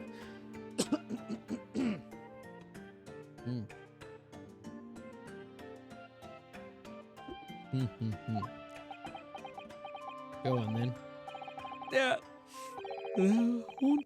Haunted by evil spirits. Good gracious, what's haunted? My lodgings. There's been a whole series of strange happenings in my lodgings. Can we maybe get him acquitted based on we plead insanity or something? The tenant before me died in mysterious circumstances. A woman was stabbed by no one on the street outside. It wasn't no one, it was Mrs. Garrideb. She threw a knife. It's not no one. It's her. She did it. My neighbor was poisoned and me. What about me? I've nearly been killed countless times. Killed, Mr. Natsume. How? Even on that fateful night it happened when I returned from Mr. Shakespeare's room. I lit my gas stove. and climbed into bed, but before long... See, was he maybe just poisoned by gas? Maybe there was just a gas leak. Is that not possible? The stove went out and somebody tried to kill me. You must always extinguish all fires before retiring for the night, Mr. Natsume. But it's so cold. My runny nose would freeze. The point is, I didn't poison my neighbor. Oh, why am I being accused of this? Why is my existence so cursed? To be fair, being accused of murder when you are sure you didn't do it 2 times in a row, that's gotta really suck. Like, yeah, that's gotta suck. I think that would make me depressed, and for good reason. Thank you, witness. I believe I have a reasonably clear picture of events. Attempted murder, you're correct, this person didn't die. But still, being accused of that twice is not fun. If I could raise one more point, my lord. One more conclusive point. Conclusive. Go on. Fortunately, the victim, Mr. Shamspeare, has regained consciousness after his ordeal, and he has named the true culprit. The poison consumed by the victim was administered in a cup of tea that he drank on the night in question. Tea, my lord, that was brought to the victim's room by the accused. The accused? Good grief. Order! Order! Yes, that's the crux of this whole case. If Sosek-san is innocent, then why? Why has the victim accused him? Well, Mr. Natsume, what do you have to say to this accusation? That evening, yes, I did take some freshly brewed tea with me when I visited Mr. Shamspeare's room as a gift. The public water pump outside always freezes at night, so I brought bottled water especially to make it. And this is the result. Never will I touch tea again. Never. The public pump was frozen, you say? That's not information we've heard before. That will do. Thank you. Now, according to our laws, the defense must have the opportunity to cross-examine witnesses at least once.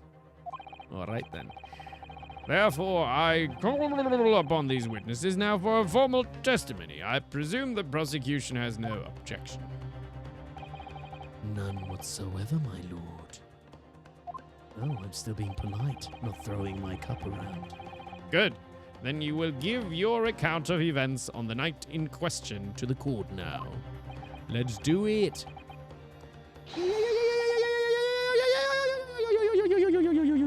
Yes, my lord.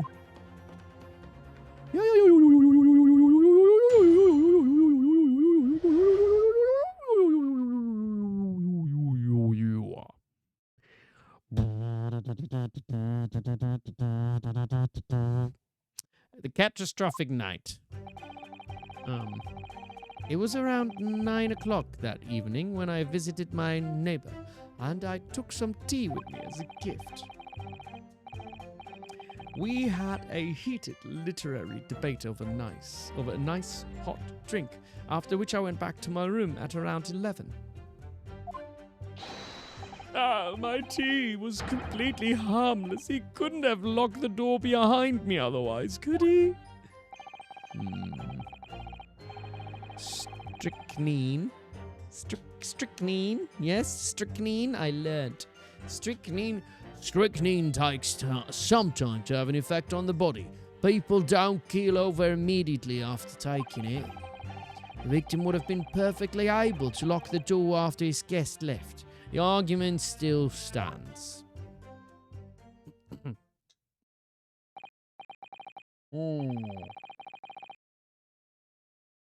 Yes, I see. It all seems relatively straightforward. Excuse me, But that testimony does raise one other crucial point, I think. Mr. Natsume claims his tea to have been harmless. Presumably, though, the teacups have been examined for traces of the poison, haven't they? Why didn't I think of that? Well, as it happens, no. We haven't been able to. So how the fuck do you know that he's been poisoned?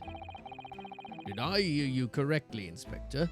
Scotland Yard has failed to examine the suspect's substance? How could you have overlooked something so important? Isn't that the first thing you should have done?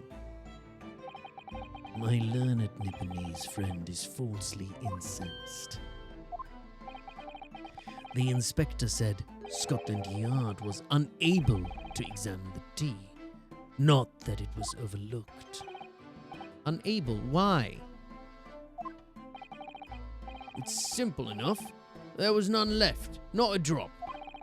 Someone must have been very thirsty indeed. With current scientific techniques, it's not possible to test for poison under such circumstances. We only need a drop, but that one drop does actually have to exist, funnily enough. Oh, so funny, right? Well, where's the proof then? Where's the proof that he was poisoned in the first place? I mean, okay, I don't know. It doesn't make sense. Lack of examination notwithstanding. Maybe he poisoned himself. Maybe he wanted to commit suicide because he was, he was not happy with himself. Sorry, I shouldn't glibly bring up that kind of word. Anyway, it appears nothing other than the tea passed the victim's lips on the night in question.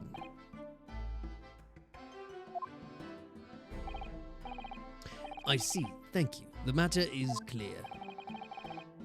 Cast your eyes over the jury, my learned friend. What? You can see it in their faces, I'm sure. The recognition of the accused's guilt. Your client's fate is all but sealed. In mere moments from now, you will lose, and your compatriot will be damned for all eternity. Jesus. Come on, Van Zeeks. He's right. I can feel all 6 of the jurors looking daggers at me, but that's not how these things should go. Was this animation slightly different than in the first game? I feel like there was a longer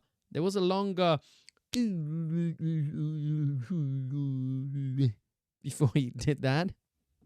I think, right? But I can't let them beat me down. I won't. Counsel for the defense, proceed with your cross-examination.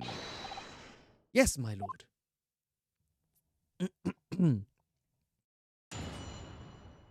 All right, let's cross-examine this bastard. Catastrophic night. Right, it was around 9 o'clock that evening when I visited my neighbor and I took some tea with me as a gift. Hold it! Were you and your neighbor good friends then? No, we weren't friends. Not at all. Never, ever. A simple no would have sufficed. Why is he so emphatic about that he wasn't friends with this person? And why did you decide to pay him a visit? Yeah, it makes you sound dodgy. Mr. Shampspeare fancies himself as having great literary knowledge. As a fellow scholar of English literature, we find much to talk about together. Come now. No Nipponese could understand the finer points. Fuck you. And on the night in question, that was the topic of conversation as well, I presume. Berry Winkles! You haven't had it out. Celebrating your birthday! Happy birthday, Berry Winkles! Happy birthday to Berry. Happy birthday. Happy birthday with balloons. Wait, balloons. There you go. Balloons. Balloons. Yeah. You stupid Barok. Shut up. And on the night in question, that was the topic of conversation as well, I presume. Also, like, why is he butting into my cross-examination? He has no right to do that. It was the day of my last trial when I was acquitted. I just arrived back at my lodgings when I ran into Mr. Shamspeare outside on the street. That was at around 6 o'clock. We exchanged one or two pleasantries, but it soon turned into a heated discussion. He was on his way out at the time, though, so I promised to visit his room that evening at 9 to continue our debate. But did I have ill intentions? No, not one, not two, not any, not at all. Never, ever. A simple no would have sufficed, I feel. And then tell the court what did happen when you visited the victim's room. Yes. We had a heated literary debate over a nice hot drink, after which I went back to my room at around 11. A literary debate about Shakespeare's works, I think you said, didn't you? Shakespeare. Ah, a very worthy topic of conversation, I must say. Oh, yes, my lord. Romeo and Juliet, who was stronger? It was a profoundly pleasurable parley. Romeo and Juliet. Who was stronger? I know I'm going to regret asking this, but how did the debate go? Well, we both agreed that we would reach a conclusion more quickly with a reenactment. So we battled it out in a Greco-Roman style, naturally. So they were doing Romeo and Juliet, the two of them together? All right then. Mr. Shamspeare had all sorts of costumes in his room for just such a contest. So when you say a reenactment, you mean you were actually in costume? He as Romeo, I as Juliet, as you can tell. And after a vigorous, wild tussle, I, as Juliet, came out on top. A victory I'll cherish forever. All right. Hey, whatever you're into, Soseki. I dare not imagine the terrible scene of carnage. Oh, why are you calling it carnage, Judge? That is, I don't know. It sounded like you said it in a positive way, kind of, you know, but still. Anyway. It was carnage, all right. The fact remains that it was you who prepared the tea and took it to the victim, correct? It's very pertinent to the case, I'm guessing. Yes, yes. I boiled the water in my room and made a pot to take with me. I'd heard that he was too poor to have tea himself, you see. It's true. There was no sign of any tea leaves in the man's room, just soap. I wanted to do something nice, to be friendly. So why is everyone looking at me with such suspicion?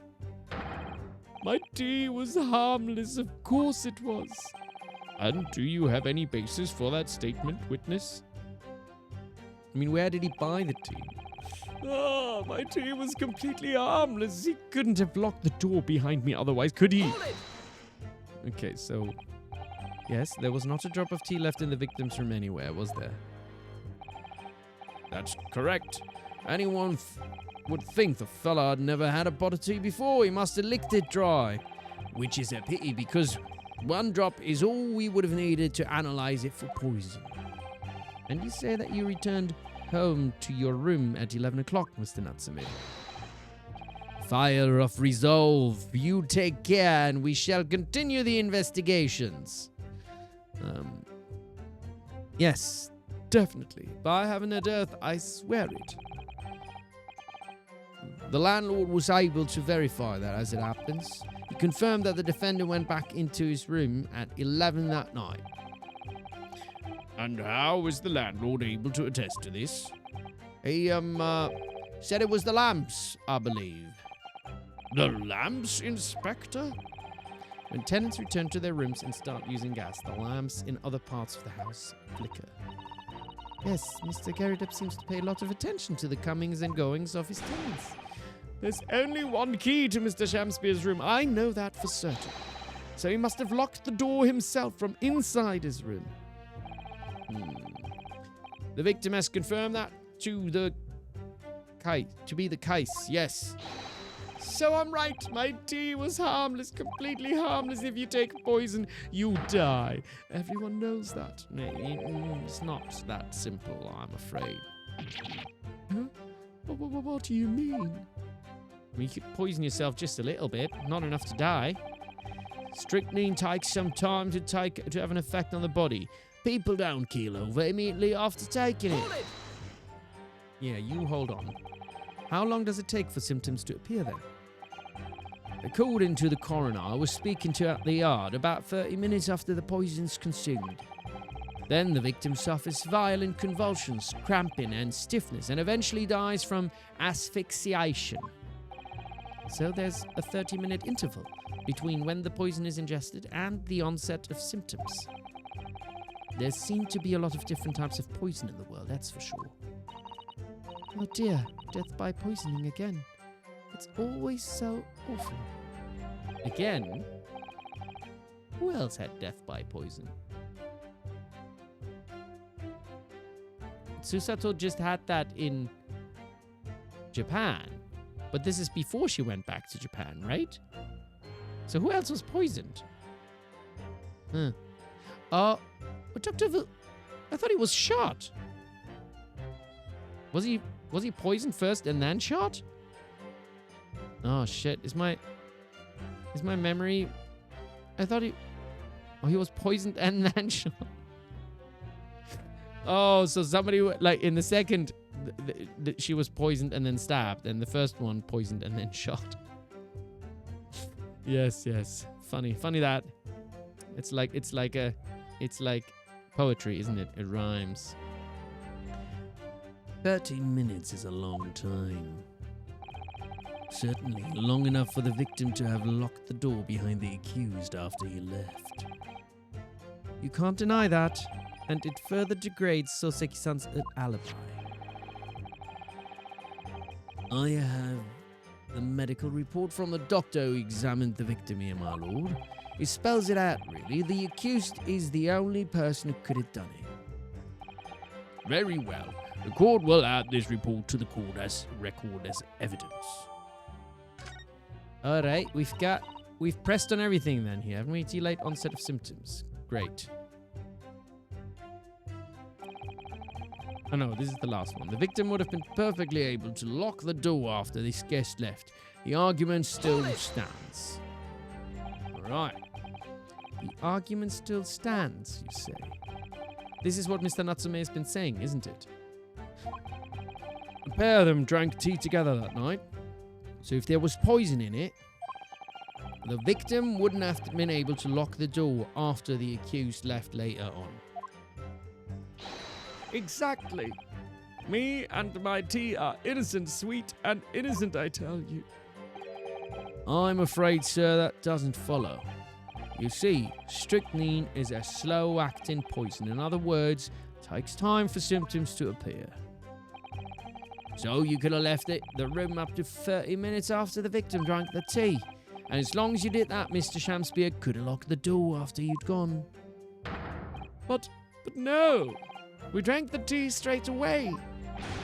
The battle over whether Romeo and Juliet was stronger, that came after the tea. Oh. Do you have any evidence to support that statement? In my great homeland, the Empire of Japan, we have a saying. Drink tea while it's hot.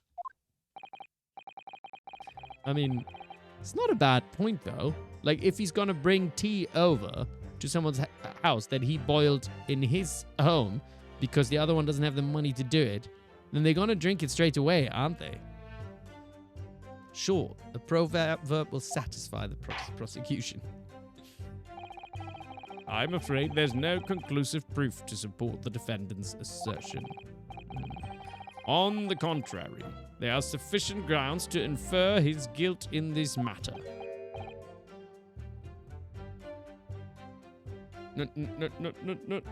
No. That's the extent of their testimony, is it? If I could voice a personal opinion, Mr. Naruhodo? Of course, go ahead.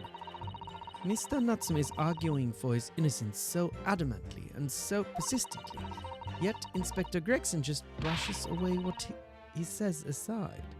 It's really quite infuriating. I agree. So we need to find an inconsistency in what the inspector is saying, I think. I'm afraid so. As things stand, the jurors are sure to find Mr. Natsume guilty. What we need to focus on is the poison and the tea. Let's listen carefully to his testimony again. And then also, what good lawyers do is look at the evidence. So we're gonna look at the evidence. So we got the summary, and then that's the book receipts. Then we got Mr. Natsume's lodgings. Okay, this will become relevant later. Cheap bar of soap. So that's this bar of soap. When we first found it, could have sworn there was some sort of round disc in this depression, just here, reddish one. Huh. Now the depression is completely empty. Where could the disc have gone? Indeed. So the disc appeared. No, it disappeared. Then we got the cup, and they have different colors. So why is there's a ring in here, but not in the other one? This must be the cup that Mr. Shamspeare was drinking from then. It's stained on the inside. Tea does that, I'm afraid, even green tea. Oh, really? I've never noticed it before. You've never noticed? Well, I never leave it in the cup long enough to leave a mark. I like to gulp it down. Drink tea while it's hot. That's the Japanese way, isn't it? Oh dear. So many people seem to have the wrong idea about our culture, and most of them are Japanese. Okay. So, if this is the one that Mr. Shamspeare drank, then this means... Did he just say that this is the one Mr. Shamspeare... We have that in the other picture, don't we? So this cup was sitting around for a little bit before the tea was drunk. Whereas this cup, it was drunk straight away. Yeah, this is the teacup from which Mr. Natsume was drinking. So this is actually like not good for us, because it means that Mr. Shamspeare has let the cup sit around for a while before he started to drink. So Mr. Shamspeare drank it cold. Yes, unlike the other one, the inside of the cup is completely clean. Interesting. I suppose he must have drunk the contents before the tea had a chance to leave a mark. I always gulp it down too. Sorry, Mr. Naruhodo. Well, if you just sip it little by little, it goes cold. Clearly, I shall have to instruct you in the proper way to take tea. Okay. Alright. And then we've got a piece of something. What was this? From a letter or something, wasn't it? Whoever opened this envelope didn't bother with a letter opener, scissors, did they? Yes, whoever opened it was clearly someone with an unrefined temperament. And judging from the angle of the rip here, the person in question must have been right-handed. Miss Susato? I think perhaps someone's been reading too much of The Adventures of Sherlock Holmes. You can never read too much of it, Mr. Naruhodo, never.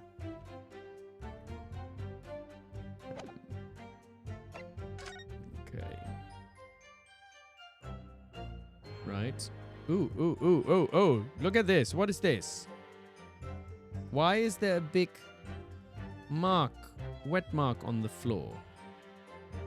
This seems relevant somehow. And it's next to this. It's as if something was something was spilled down here. Suspicious. Suspicious. Ingestion of a small quantity of strychnine, toxic effects present 30 minutes after ingestion. High likelihood of the substance having mixed with the tea the victim was drinking, but no sample could be obtained for testing. The poisoning incident occurred at 1:30 a.m. on 21st February. Assessed from the victim's pocket watch that appears to have broken when the man collapsed after the delayed onset of symptoms. No container for the poison was found at the scene.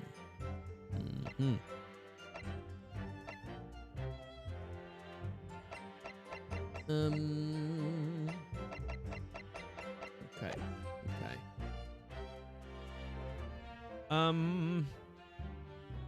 Different theories. Okay, so we've got the... Okay, then now let's have a look. What? It was around 9 o'clock in the evening when I visited my neighbor and I took some tea with me as a gift. We had a heated literary debate over a nice hot drink, after which I went back to my room at around 11. My tea was completely harmless. He couldn't have locked the door behind me otherwise. Well, he could have, because it seems like he only drunk the tea quite late. But strychnine takes some time to have an effect on the body. People don't keel over immediately after taking it. The victim would have been perfectly able to lock the door after his guest left. The argument still stands.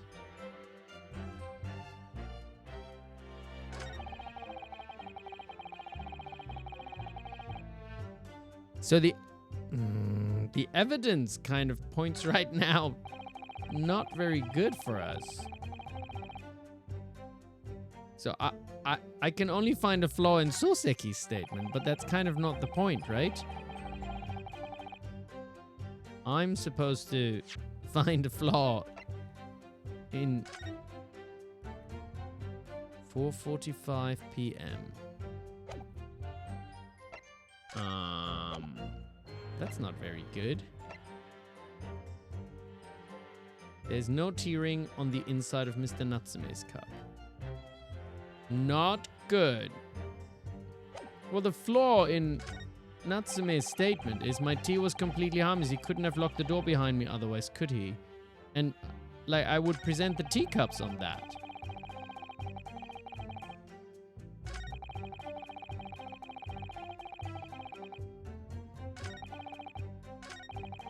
I mean,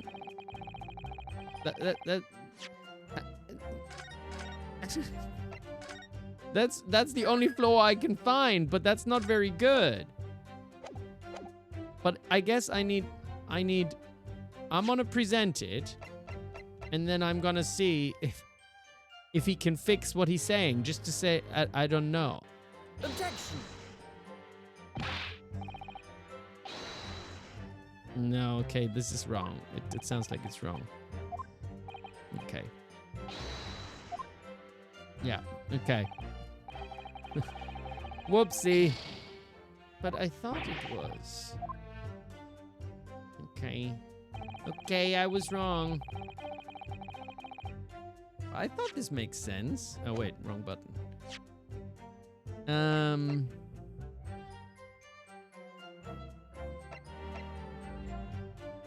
There's no tearing on the inside of Mr. Natsume's cup. A recipient was found. The rest of the envelope could not. Photography print is seen taken. The victim can be seen unconscious at the table. Ingestion of small. 30 minutes after ingestion. Mixed with the tea. Oh, okay, hold on. It says here the poisoning incident occurred around 1:30 a.m. What time did he leave? After which I went back to him at around 11. Yeah, okay, so there we got it. He left at around 11, but the incident was supposed to have happened at 1:30, which is 2.5 hours later. So, it can't have been him.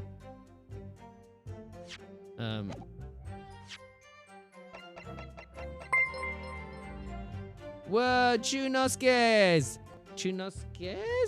Chunoskes? Thank you for the sub. Appreciate it. I think it's got to be this one, right? He said he... Objection! There we go. Silence. Silence. Bud Grain to the rescue. Mr. Natsume, you say it was 11 p.m. when you left to return to your room, correct? Correct? Objection!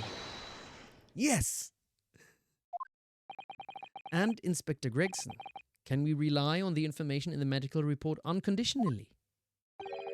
Course we can. There's no problem with that report, sunshine. Isn't it gross that he calls the sunshine? That's like, dude, you're gross, okay? I'm not your fucking sunshine, you weirdo. See, that's why we're smug. Actually, I think there's a very big problem. Because there's a chronological inconsistency between it and the defendant's testimony. Chrono, what are you on about? According to this report, the victim must have consumed the poison at around 1:30 in the morning. And yet, the defendant, Mr. Natsume, left the victim's room at 11. Yeah, you don't know what to do there, do you? Number one Gregson hater. Well, I just cannot forgive him for allowing Gina to take the fall for, just because he wanted to protect national, interest. I get that, but, you can't let innocent people go to jail. It's just not right. It's just not right. I cannot forgive him for that. It's just not right. That's not justice. That's not what you should do when you work for Scotland Yard. It's wrong. It's wrong. Yes, that's right. There's more than 2 hours of missing time there. Thank you, Kitchen. Exactly. Screw Gregson. And he's doing, probably the same again here. Bad police work that I have to point out for him. It's in your report right here. Okay? Well, not your report, but you have the report.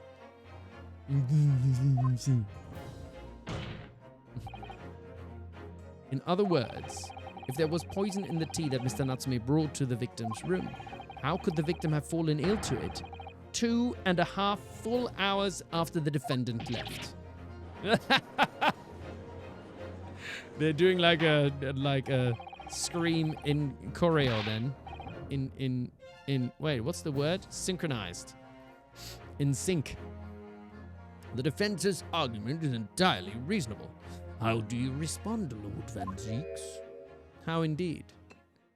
Oh, by drinking alcohol. That's how you respond. That's how you respond to everything, do you, you douche? Go on then. Have your chalice. Pray forgive the discourtesy if my mind has wandered.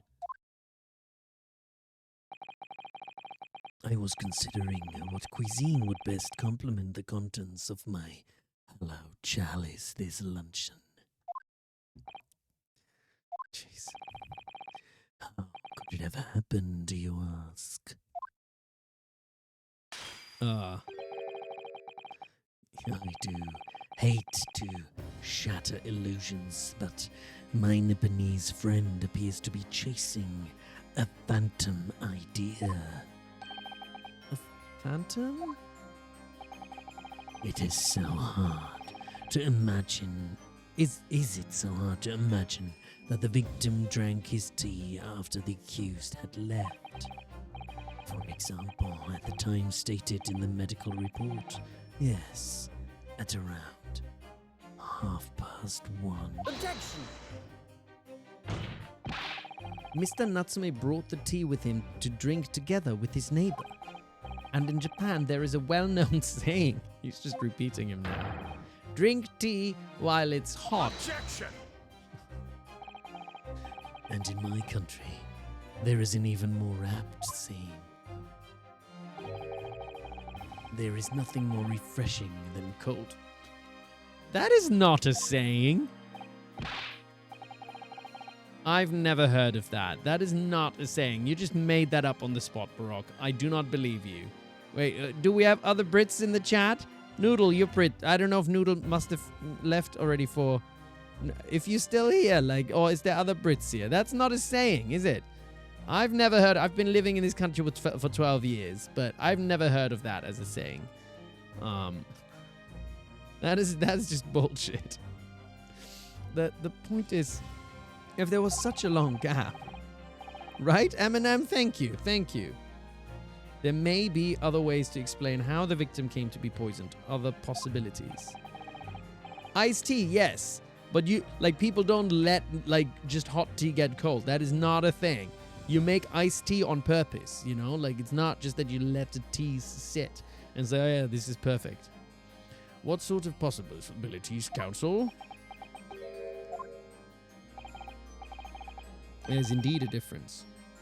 Well, for example... The man could have had another visitor. Another visitor? Oh, you never heard of it, Baraka? Because no one ever comes to visit you because you're a prick. That's why. Ooh! Mic drop.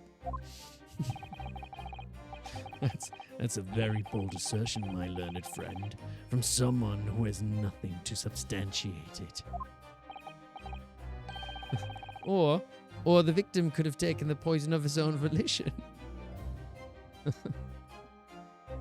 Well, I mean, it's true, isn't it? You suggest this may have been a suicide, Council? Objection!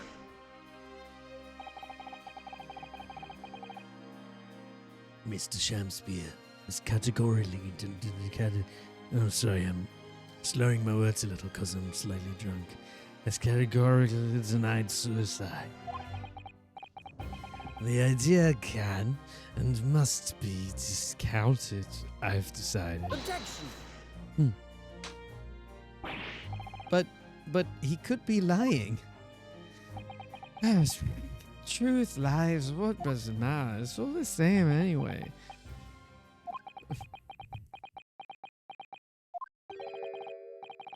Is something wrong, Lord Van Ziegs? He's been drinking all day. I mean, if you go so far to bring wine to court, you know it's not your first drink, is it? I was listening to the sound of the carriage pulling up outside the courtroom, and it's giving me a headache. Pray, forgive the discourtesy. Carriage? What carriage? It would seem that the key player in this case has just arrived. Player! A player has arrived. What player? Hush. Out, brief candle. Life's but a walking shadow. Okay, how's Mr. Shamspeare speak? A poor player that struts and frets is out upon the stage, and then is heard no more. I am William Shamspeare. It is a tale told by an idiot full of sound and fury, signifying nothing. Thank you. I know I'm very pretty. Who, sir, are you? You should know this, Judge. William Shamspeare, my lord. Alas, 'twas I, undone by these bitter events. I am the victim. What? What's he doing here? Oh dear. Things are going crazy. Also, I have drunk so much static today. I need to pee again. So if this court case is going to continue, I'm gonna need another quick break. I've just been slamming these away like as if they were wine for Barok. So I'll be right back. See y'all in a minute. And we're back. Welcome back to Mark Takeshi Ota's stream of Great Ace Attorney to resolve what will happen in Case 2 of Game 2. We are here with Barok and some other people. And now William Shakespeare has entered the chat. Can't stick around long, but glad you were able to stop by. Callum Buddy. Thanks, Callum Buddy. Appreciate it. Your favorite video game ever? It's very quickly becoming one of my favorites as well. I'm really enjoying it. So, radio host Ryunosuke Naruhodo. Let's see what will happen when I press this button. Boom. All right. He's arrived. He's in the chat. William Shakespeare. I mean, like the chat he's in the chat, but in this bit of it, like down here. With his testimony, my learned friend's futile resistance will be utterly crushed. You just want to crush me, do you, Barok? Chill. You calling him as a witness? Very well, Counsel. I grant your request with interest. I'm curious to discover what the court shall hear from the victim himself. Yes.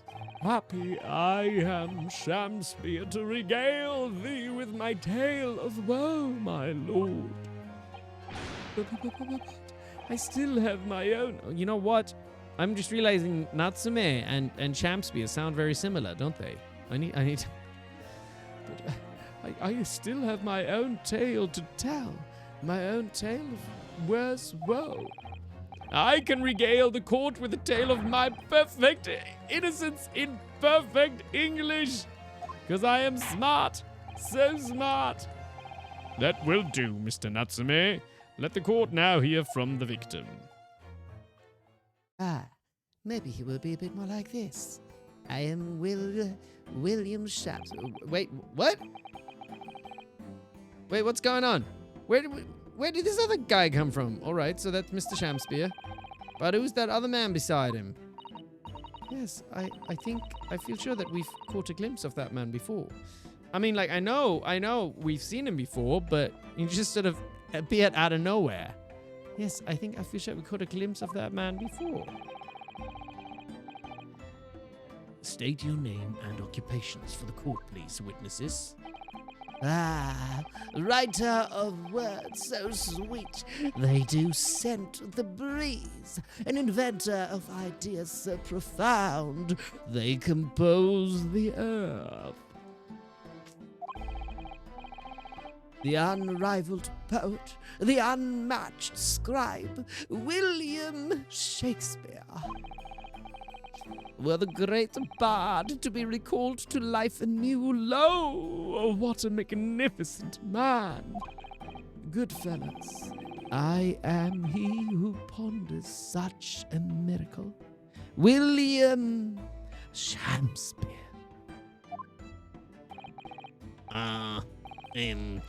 The name's Meterman, Adrian B. Meterman. Wait, is he actually German? Meterman? Meterman. It's written with 2 N's, so it sounds like he's German. I work for the Altamont Gas Company, East End branch office. Although he's probably supposed to have a London accent. But we have so many London accents. Let's mix it up a little bit, innit? I remember now. It was yesterday on Briar Road. Yes, she's right. Oh, Ryunosuke, you have to head, but hopefully see you soon. See you soon. Does that work? I don't know. Oh yes, she's right. It's him. Yep, he was looking through. He was a peeping Tom.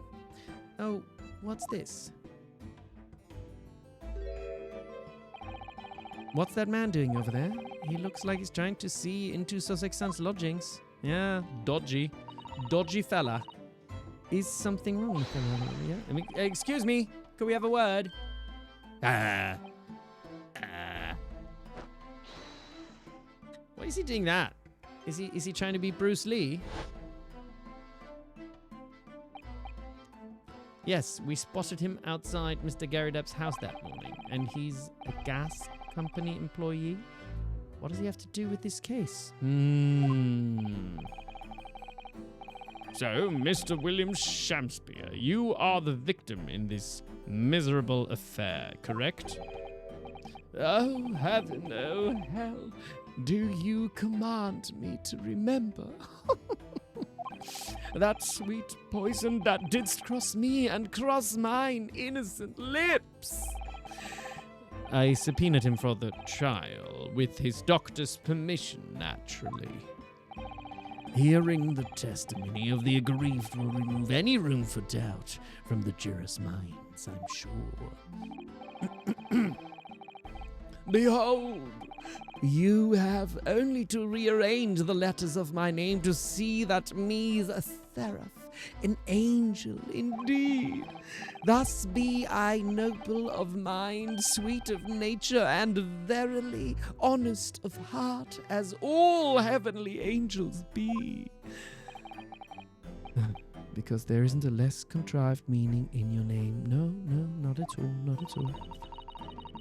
Jesus.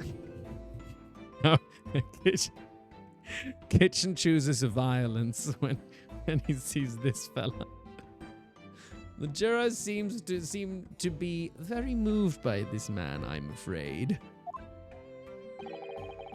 They're actually taking his seraph anagram idea seriously? Thank you, witnesses, for your illuminating introductions. But my lord, what's the man next to Mr. Shamspeare doing here? The gas man, I mean?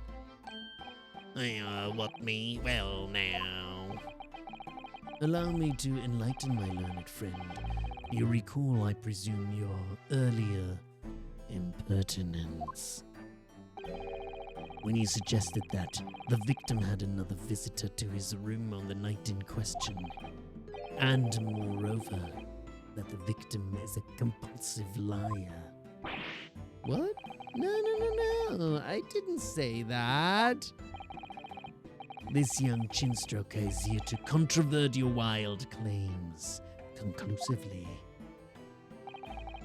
Is that not so, Mr. Meterman? Hang on. No, I'm just here. I hereby call for your formal testimony. So he doesn't even let him finish. It's like, all right, can you just let's get on with it, the judge says. You will tell the court as lucidly as possible what happened on the night in question. One may smile and be a villain.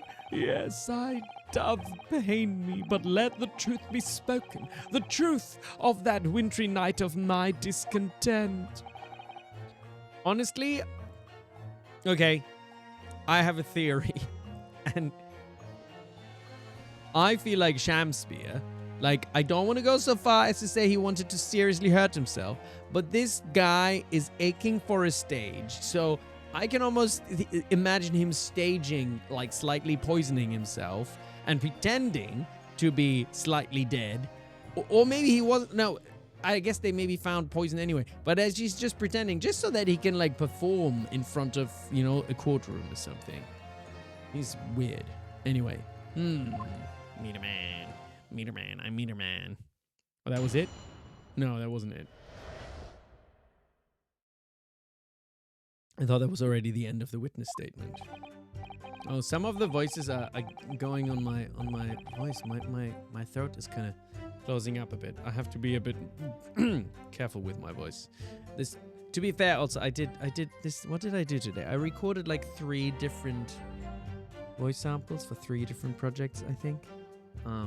So it's just been a lot of usage of my voice today. So I might have to calm it down a little bit. The snow lay about. My neighbor did cometh in the evening, bearing a gift of tea.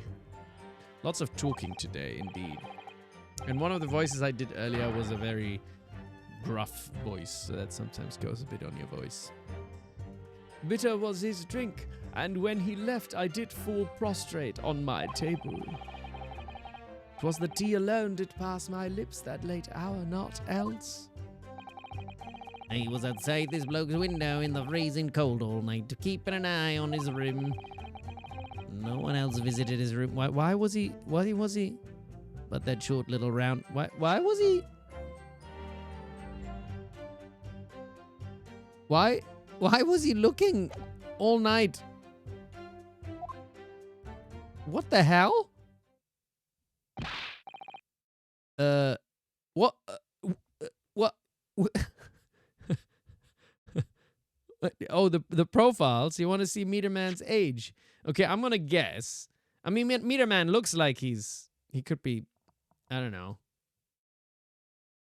Yeah, 20s, 30s or something like that, I guess. Oh, he's 23. Barok is 32. Shut up, Barok. You're not 32. You're at least 40. And is there not oh, in this one, Shamspear? A failed actor renting a room in the same building. I mean, that's kind of rude that it's already so specified that he's a failed actor. That's kind of rough, man. That is rough. Wait, what did you say? You were keeping an eye on Mr. Shamspear's room all night. That's right. Of course, the bloke's window is all but blocked up, isn't it? But there's a little gap in the bricks where you can see into the room, so I spent the night trying to keep my teeth from chattering as I peered in through that. The question is, sir, why? Well, now that's because he's on my list. On your list? What piece of work is a man? Wherefore wouldst thou not stare in wonderment? Oh, what are you talking about? This buzzing busybody hath not part in this play. I pray thee, pay him no heed, make no more ado about his tedious words. What? What you say about me? Calm yourself. This court is concerned with what happened on the night in question. Nothing more. Indeed, that is so. And as the testimony we have just heard clearly reveals, there was no one other than the accused present at the time who could have carried out this crime. Are we not going to investigate what the hell he's looking at all night for? That doesn't make any... And also, like, how is this a reliable witness? He's clearly like a voyeur of some sort or something. This is outrageous. Well, I believe this may be the final testimony of the trial. I don't think so. Think again. Something else gonna happen. Now, counsel, the defense may proceed with the cross-examination. Yeah, come on. Let's take these guys apart. Yes, my lord. They're lying. They're lying. I can tell they're lying. They're liars. You are untrustworthy people. And I can tell. I can tell. The wintry night of my discontent. The snow lay about. My neighbor did cometh in the evening, bearing a gift of tea. Hold it! Yeah. To be clear, by neighbor, you are referring to the defendant, Mr. Natsume. Oh, indeed. What did he did like it? Indeed, sire. Perchance you would that I call him the man from upstairs? And at what time did the mustachioed Nipponese visit you in your room? Our meeting was promised for the hour of 9, and lo, did he come to tender a gift of fragrant tea. Details which are in accordance with the defendant's own testimony, yes. And we were broiled in such a literary debate as history hath not seen before. By which I presume he means the discussion about who was the stronger, Romeo or Juliet. I, Shamspear, did play the part of young Romeo, whilst my neighbor played the fair Juliet. Each of us dressed as would our characters be to bring weight upon our merry experiment. You two sweethearts. I dare not imagine the scene. Frailty, thy name is woman. Canst thou imagine how dismayed I was? Yes, I had heard of the eastern art of jujutsu, but ne'er did I dream 'twould be a skill practiced by the comely maiden. So they were fighting, and he was using jujutsu. That is just Juliet beat Romeo up. This is not helping our case. I believe the court has heard enough about your earth-shattering literary debate.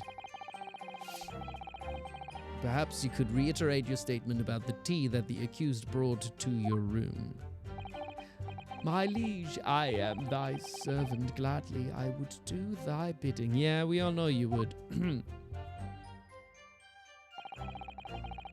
But Mary, bitter was his drink, and when he left, I did fall prostrate on my table. Hold it! Ah. Kananari, what's going on? How are you? Let me stop you there. Mr. Natsumi left your room at 11 o'clock, but it wasn't until after 2 that the poison made you collapse. That amounts to more than 3 hours of missing time. Zach Ruff. First time chat, what's going on? He did what on his table? He fell oh, it's just dancing time. Da da da da da da. Da, da, da, da, da, da, da, da. I'm sorry, Shamspear, but you're not that great a dancer, so you're just mediocre at best, I think. And, you know, whatever. That's the best I can come up with. Totally normal courtroom behavior. Absolutely. He and ex-Benedict should have a dance-off. Actually, that sounds pretty good. I would pay good money for that. If the defendant had really put the poison into your tea, that 3-hour window of time is something you're going to have to explain. Gladly, 'tis an easy task. What? I did drink of the tea, not while my guest didst tarry, but after he took leave of me. Faith, 'twas stone cold, but at 1 hour post midnight, verily were my lips parched. Objection! That doesn't sound normal. No, it doesn't. But this fella clearly is not normal, so, Nay, 'tis quite ordinary, sire, after all. Thou wouldst recall our fiery debate. Amidst such argument, there be no time for fiery tea. Romeo and Juliet again. And who was stronger? Mr. Shamspear, in summary, allow me to confirm.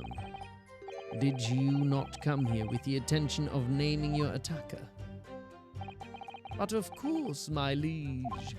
'Twas the stooped lover of words did attempt to shuffle me of this mortal coil. What are you talking about? We all know what that means. Do we? Do we know what that means? What? I'm confused. What's happening? 'Twas the stooped lover of words that attempt to shuffle me over. I'm confused. 'Twas the tea alone did pass my lips, not else. So, you didn't have any kind of evening meal, dinner, supper? Ha! Fie on luxury, fie on gluttony. To eat thrice daily is but a waste of time. Oh, you can't afford the food. I feel a bit sorry for him. I would that my belly were full no more oft than the sun doth rise. Why is he jumping around like that? Oh my god, he's such a weirdo. Well, most heroic eating habits, I must say. Night and day do I fill my hours with learned study of the great bard and play. Wee! Wee! Hence is that there doth not in my chamber be than the costumes of mine art. Yeah, but the court record says that you're a failed actor, so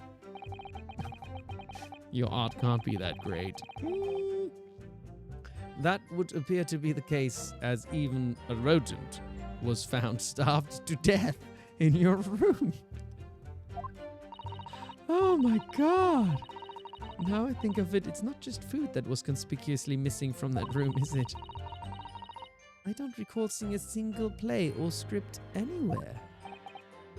For I have devoured them all. You've eaten them all? What? Every word be within my skull, didst thou imagine otherwise? Oh my god, this is a psychopath. Right. That wasn't misleading at all. Now, could you turn around, do you think? Which brings us to the conclusion that the only way the poison could have passed the victim's lips is in the tea. I think he did eat the soap. Like, I thought that earlier. I think he was just poisoned by the soap. I think the tea was fine, and he just poisoned himself by eating soap. I was outside this bloke's window in the freezing cold all night. Yeah, we need to investigate what the hell is up with that. But the windows of that house have all been filled in. Well, we did find a historical artifact of the now defunct window tax. She's so excited about the window tax. Let me tell you about a historical artifact from my iPhone book. I know everything. Yeah, you're right there. All bricked up horribly. But as it happens, there's a little part of the brickwork at the bottom corner that's been opened up. I was looking in through that gap. Yes, there was a few bricks loose, weren't there? And for some strange reason, a couple of bars of soap lined up on the ledge outside as well. I don't like going around poking my chin in other people's business, especially on freezing cold nights. But them's my orders, so that's what I'll keep doing as long as there's breath in my body. All right. I don't know if you should bow for that. What's with all the theatricals today? Out of interest, Mr. Meterman, after the accused had left and returned to his own lodgings, did you see the victim leave the room at all? No, he never left. He was in that room the whole time, as far as I'm concerned. And we can therefore discount the possibility of suicide. How can you be sure of that? The police carried out a thorough investigation of the scene and found no receptacle for the poison. And since we know the victim didn't leave his room and hence didn't dispose of the poison's container himself, it's clear that this was no attempted suicide. Only the culprit could have removed the receptacle. I think I heard that on YouTube, using that word can get you like demonetized or something like that. That's why people always say unalive and shit like that, right? But I don't know. Who knows? If it happens, it happens. Yes, lucidly explained, counsel. Thank you. It really was. You can't argue with the logic. No one else visited this room but that short little round-backed Eastern fella. Why is he round-backed? Round-backed. You say a short little round-backed Eastern fella, so you can't be sure it was the defendant then. How many other short little round-backed Nipponese with a mustache? He didn't say mustache. Did he say mustache? He didn't say mustache. Well, of course, it's only a narrow gap and it was quite dark, so I didn't notice the mustache. But he showed up at around 9, so I'm pretty sure of myself. And when the person you saw arrived, did he and Mr. Shamspear drink tea together? Nah, sorry, couldn't say. Why not? Because I couldn't see into the room all that well, could I? But what I did see was the silhouette of that little round-backed fella wearing a pretty dress. It's kind of cute. Then the pair of them started some kind of wrestling match. I tell you, I didn't know what to make of it. Silly people. I suppose that was the Romeo and Juliet championship battle getting underway. Mr. Meterman, allow me to confirm one final time. Apart from the accused, can you state with certainty that no one else visited the victim on the night in question? No question, Gasman's honor.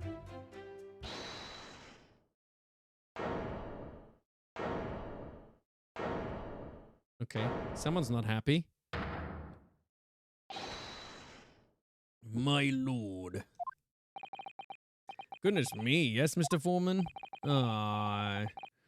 I've kept my mouth shut and listened up to now, but this has gone on long enough. Are you all with me? Yes! I thought I can just cross-examine them, but now I have to do a examination, summation examination. You ladies, gentlemen, are in agreement with one another? That you've reached a unanimous decision? Too right we have. Are you all with me? Yes! Wait, no, the defense is in the middle of a cross-examination. To be honest, I was holding out a bit of hope for you, young man, especially after you identified those few hours that followed the accused leaving a victim's room. Oh, yes, the 3 missing hours, as you put it. But in the end, what difference do they make? None as far as I can see.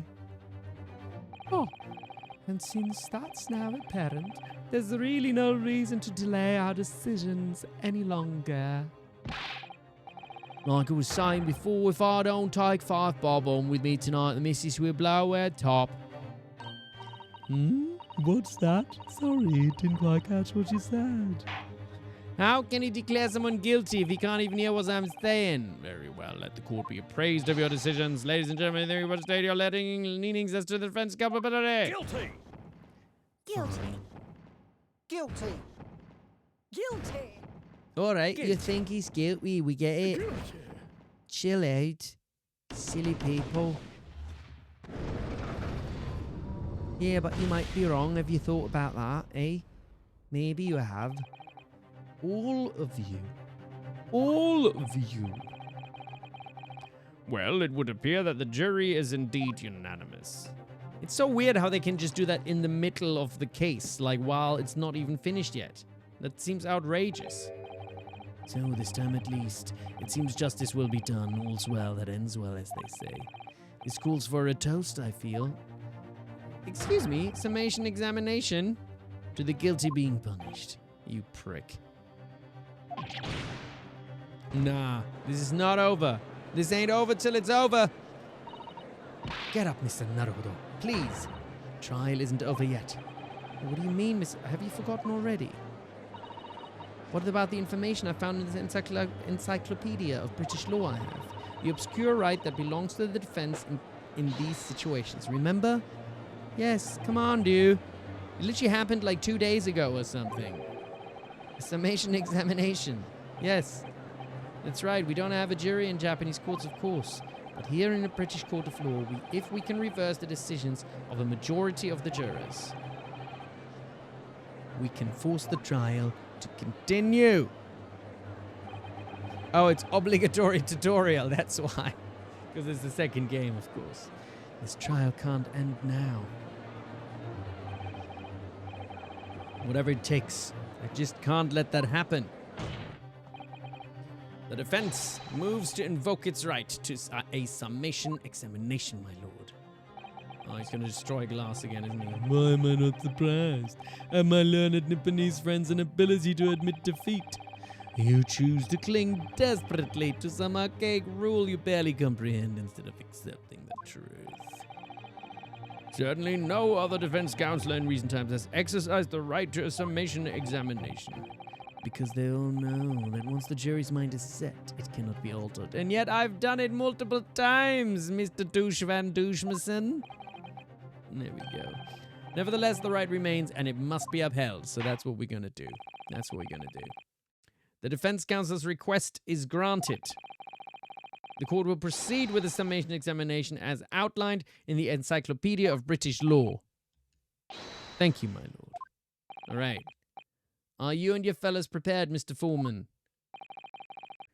Believe me, my lord, we know all about this young lad's tenacity, and we're ready for it. Very well. In that case, ladies and gentlemen, I hereby call upon each of you To state the grounds upon which you find the defendant guilty of the crime for which he stands accused. Come on now. Judicial findings. The jurors' contentions. The victim may not be well off, but he's a noble man and straight up. There's no reason to doubt the man. He's a noble man. Oh, not a noble man, but he's a noble man.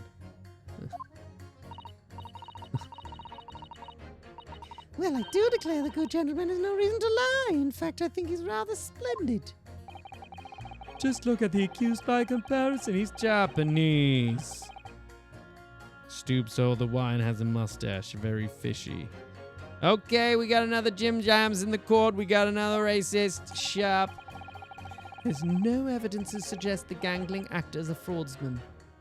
Now, at least. Okay. We see a little bit of doubt creeping in here. Oh, I really don't care. I just need his trial to end quickly.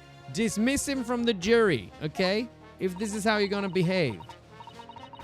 Someone's life is at stake here, bloody bastard. 3 hours of missing time is nothing when you reach my age, you know. Nothing at all. This is how long it takes me to get up off the floor. I knew it. Every single one of them seems completely convinced. It would seem all the jurors have come to the conclusion that Mr. Shamspeare is a fine, upstanding, and honest citizen. If you ask me, they've all been bewitched by his strange theatrical movements. And sadly, nothing Mr. Natsume has said appears to have registered at all. Alright, well, here goes. Let's not forget. I've pleaded with the jury on Soseki-san's behalf before, and it worked. So you never know. Before we begin, it might be an idea for me to remind you exactly... No, I don't need you to do that. I'm very new to British law. That's true, I suppose. There's always a chance I might have forgotten some crucial detail. Perhaps I should hear... Nah, no need. No need. We've just done it. We're good. We need to find a contradiction between two of the statements. Pro gamer, already know this. We can speedrun it. Boom, boom, boom, boom, boom. Thank you for the kind offer, Mr. Sato. But I've been through plenty of these summation examinations already now. Exactly.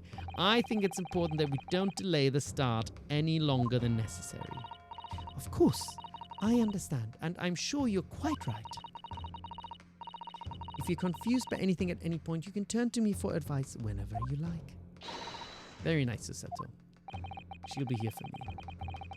The key to this is really listening carefully to each juror's statement. Finding two that are contradictory and pitting. I thought we're not doing a tutorial, and it's doing one anyway. Without further ado, please, counsel, proceed with the summation examination. Yes, my lord. All right. Jury examination.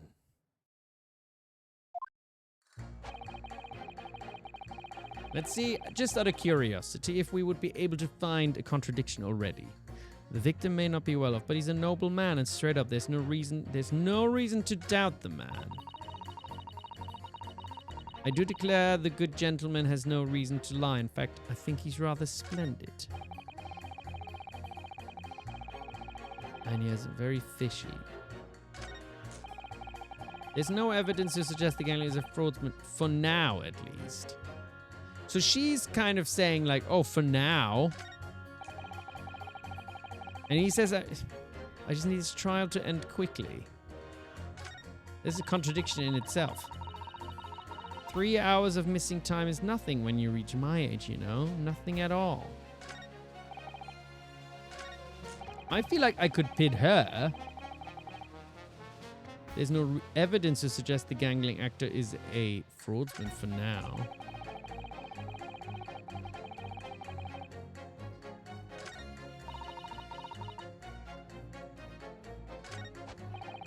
May not be well off. There's no reason to doubt them. Hold it! Difficult. Yeah, no, I'm pressing. I was just curious if I could tell without pressing already which one it could be. There are plenty of people in London who seem noble but poor. Couldn't some of them also be liars? I've no doubt about it. Like that shaky Klein of yours, for example. Absolutely not. Mr. Natsume is no liar. Look, the point is, the only thing that passed the victim's lips that night was that Japanese man's tea. When you take the gas man's testimony into account as well, the truth couldn't be any clearer. There's nobody questioning why the hell he was there. Ah, well, that's alarmingly logical. Well, let me be frank here. I'm a gentleman, with a gentleman's values. If it turns out that the old Shakespearean chum is a rotten lie after all, I gladly change my decision about the defendant. And I'm sure my fellow gentlemen of the jury would do the same, isn't that right? Well, yes, perhaps. Though I don't see it happening. Eh? What's that? Elderly gent on the end here, you know? You have to speak up. Look, I really don't care about all this nonsense. I just need this trial to be over. How many gentlemen do we actually have on the jury then? Yeah, terrible, terrible. All right, sir, I may hold you to that. Don't forget what you said.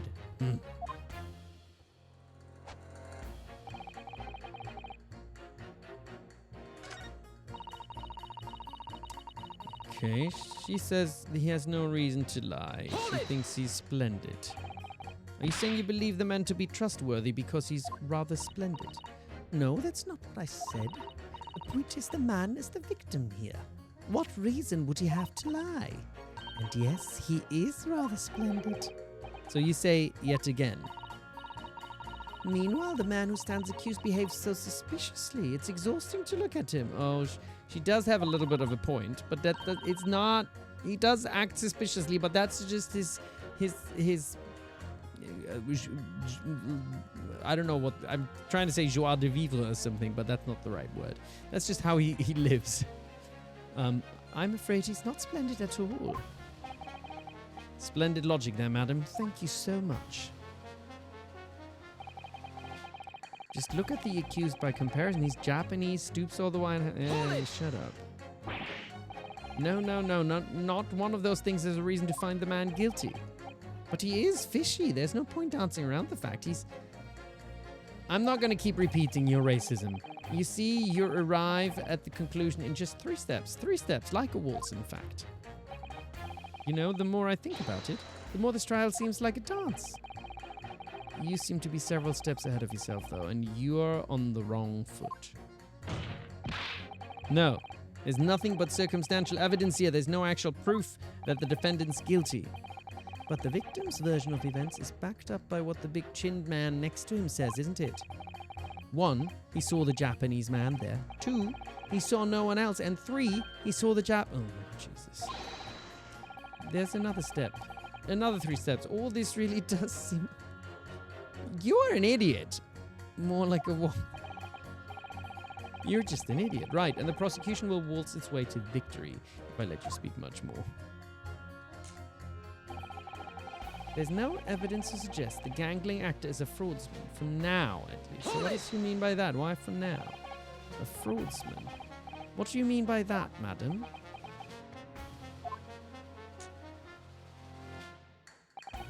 It really is a most tiresome problem for the company. Most irritating. We can be absolutely certain that a customer is stealing from us, but without hard evidence. We can't even threaten to take action for fear of being sued. I'm sorry, you lost me a little there. Who are you? Oh, she's there. I'm the wife of Augustus Altamont, Owner of the Altamont Gas Company. Oh, she must have sent that guy. Good gracious. Altamont Gas, you say? She sent that dude to spy on the guy, isn't it? Gas is the future of energy in this country and around the globe, but proper handling is essential. As I'm sure our employee from the East End branch office would be the first to agree. Absolutely, Lady Quimby. Gotta be used properly. Altamont Gas is the best in the world, of course. Right, so she's his boss. Ah, I think we may have solved the mystery of the bow from earlier, Mr. Naruhodo. Right, he bowed in deference to his employer's wife, did he? Ah, so I would be right in assuming that the reason Mr. Meterman was watching what Mr. Shamsier was up to in his room. I'm afraid that there's no end to the lengths of the population of the East End will go to in order to steal our gas. So I really have no choice when the company identifies somebody as a possible fraudster, but to dispatch a worker to watch the suspect day and night. We're very thorough in our investigations. So you mean Mr. Shamspeare is... I wouldn't come out and say it in public. But you can finish that sentence with a grubby little gas thief. You have noticed a public gallery in here, have you? The eye of man hath not heard, the ear of man hath not seen. Faith, wouldst thou wound me with thine... It has to be thine words, actually, Shamspeare. You said that wrong. Were I to let them penetrate the skin. But seraphs hear not insults, only choirs of angels in song. We may not have evidence yet, but my workers won't stop buzzing around you until they find it. And when they do, you'll find yourself blasted back to your angelic heights in an Altamont gas explosion. Okay, she's really threatening him. So Mr. Shamspeare has been stealing gas. I wonder, Juror number 4, if you wouldn't mind adding that information to your statement. My pleasure. Was it the bit about ripping that thief apart you enjoyed? A little bit before the part about abject violence, if it's not too much trouble. Yes, of course. This could be it. This could shift the balance. The victim puts on a fine, but in reality he's a common thief. Well, now I can pit, right? Now I can pit.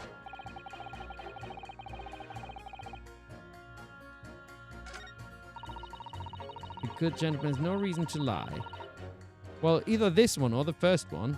No reason to lie. Well, he might have a reason to lie. So... Objection!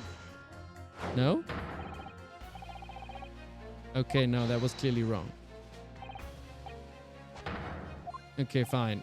Okay, he wasn't happy with that. Then...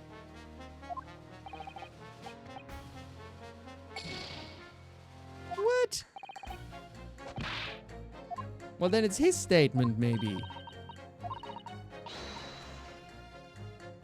I mean, I thought that was pretty contradictory with each other.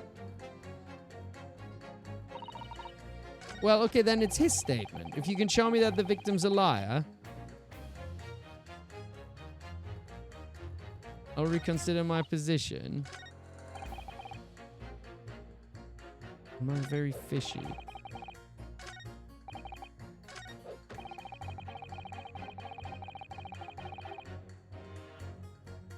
Well, I mean, then his...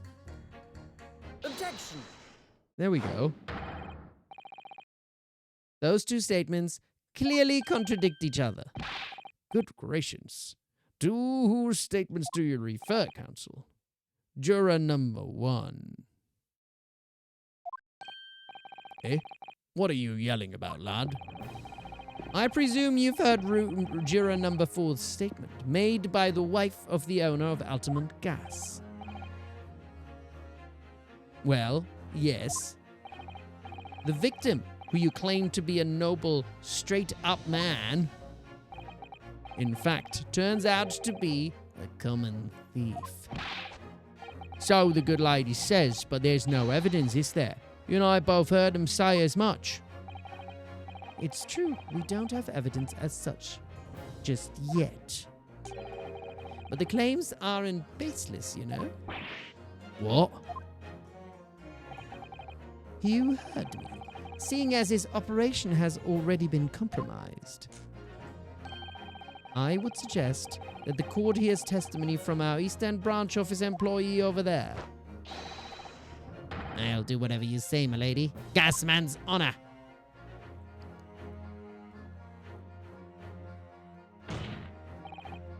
Juror number 1. You say you're a man of your word. If I could show that Mr. Shamspear was a liar, you assured me that you would reconsider your decision about the defendant's guilt. Yes, I did say that. And as a man of honor, I'll hold you to it, as I'm sure the other gentlemen of the jury will. Me? Oh, well, yes. Now that we found that the man's a liar, perhaps we ought to consider the matter further. Well, if I'm perfectly honest, I haven't heard half of what you've all been saying. So this means you'll recap a few points that would suit me down to the ground. Oh no, I'm not having any part of this. I want this trial over and done with. Well, then you could just say he's not guilty and then we are also done, right? In that case, I shall change my leaning. So, Mr. William Shakespeare, if that is your Shamspeare, even, if that is your real name, we of the jury demand to know exactly what kind of a man you really are. All right. We've turned this jury around. That's 4 jurors, 4 for not guilty. Yes, Mr. Naruhodo. Victory. Victory indeed. We are so good. Oda. Well, I think this is quite extraordinary, I must say. As a result of the defense's summation examination, the jury's leaning has changed. Now only 2 jurors say guilty, whilst 4 say not guilty. Well counted, Judge. I therefore declare this court to be in a state of disaccord and order the trial to continue. Very good. We're gonna continue the trial, and he's gonna be upset now. He's gonna say something upset. He's gonna throw his chalice. You have spoiled the bouquet, Mr. Shamspeare. What, me? The ladies and gentlemen of the jury now find they are unable to trust you, the victim. Me? But you gods will give us some faults to make us men. So God mend me, I do swear.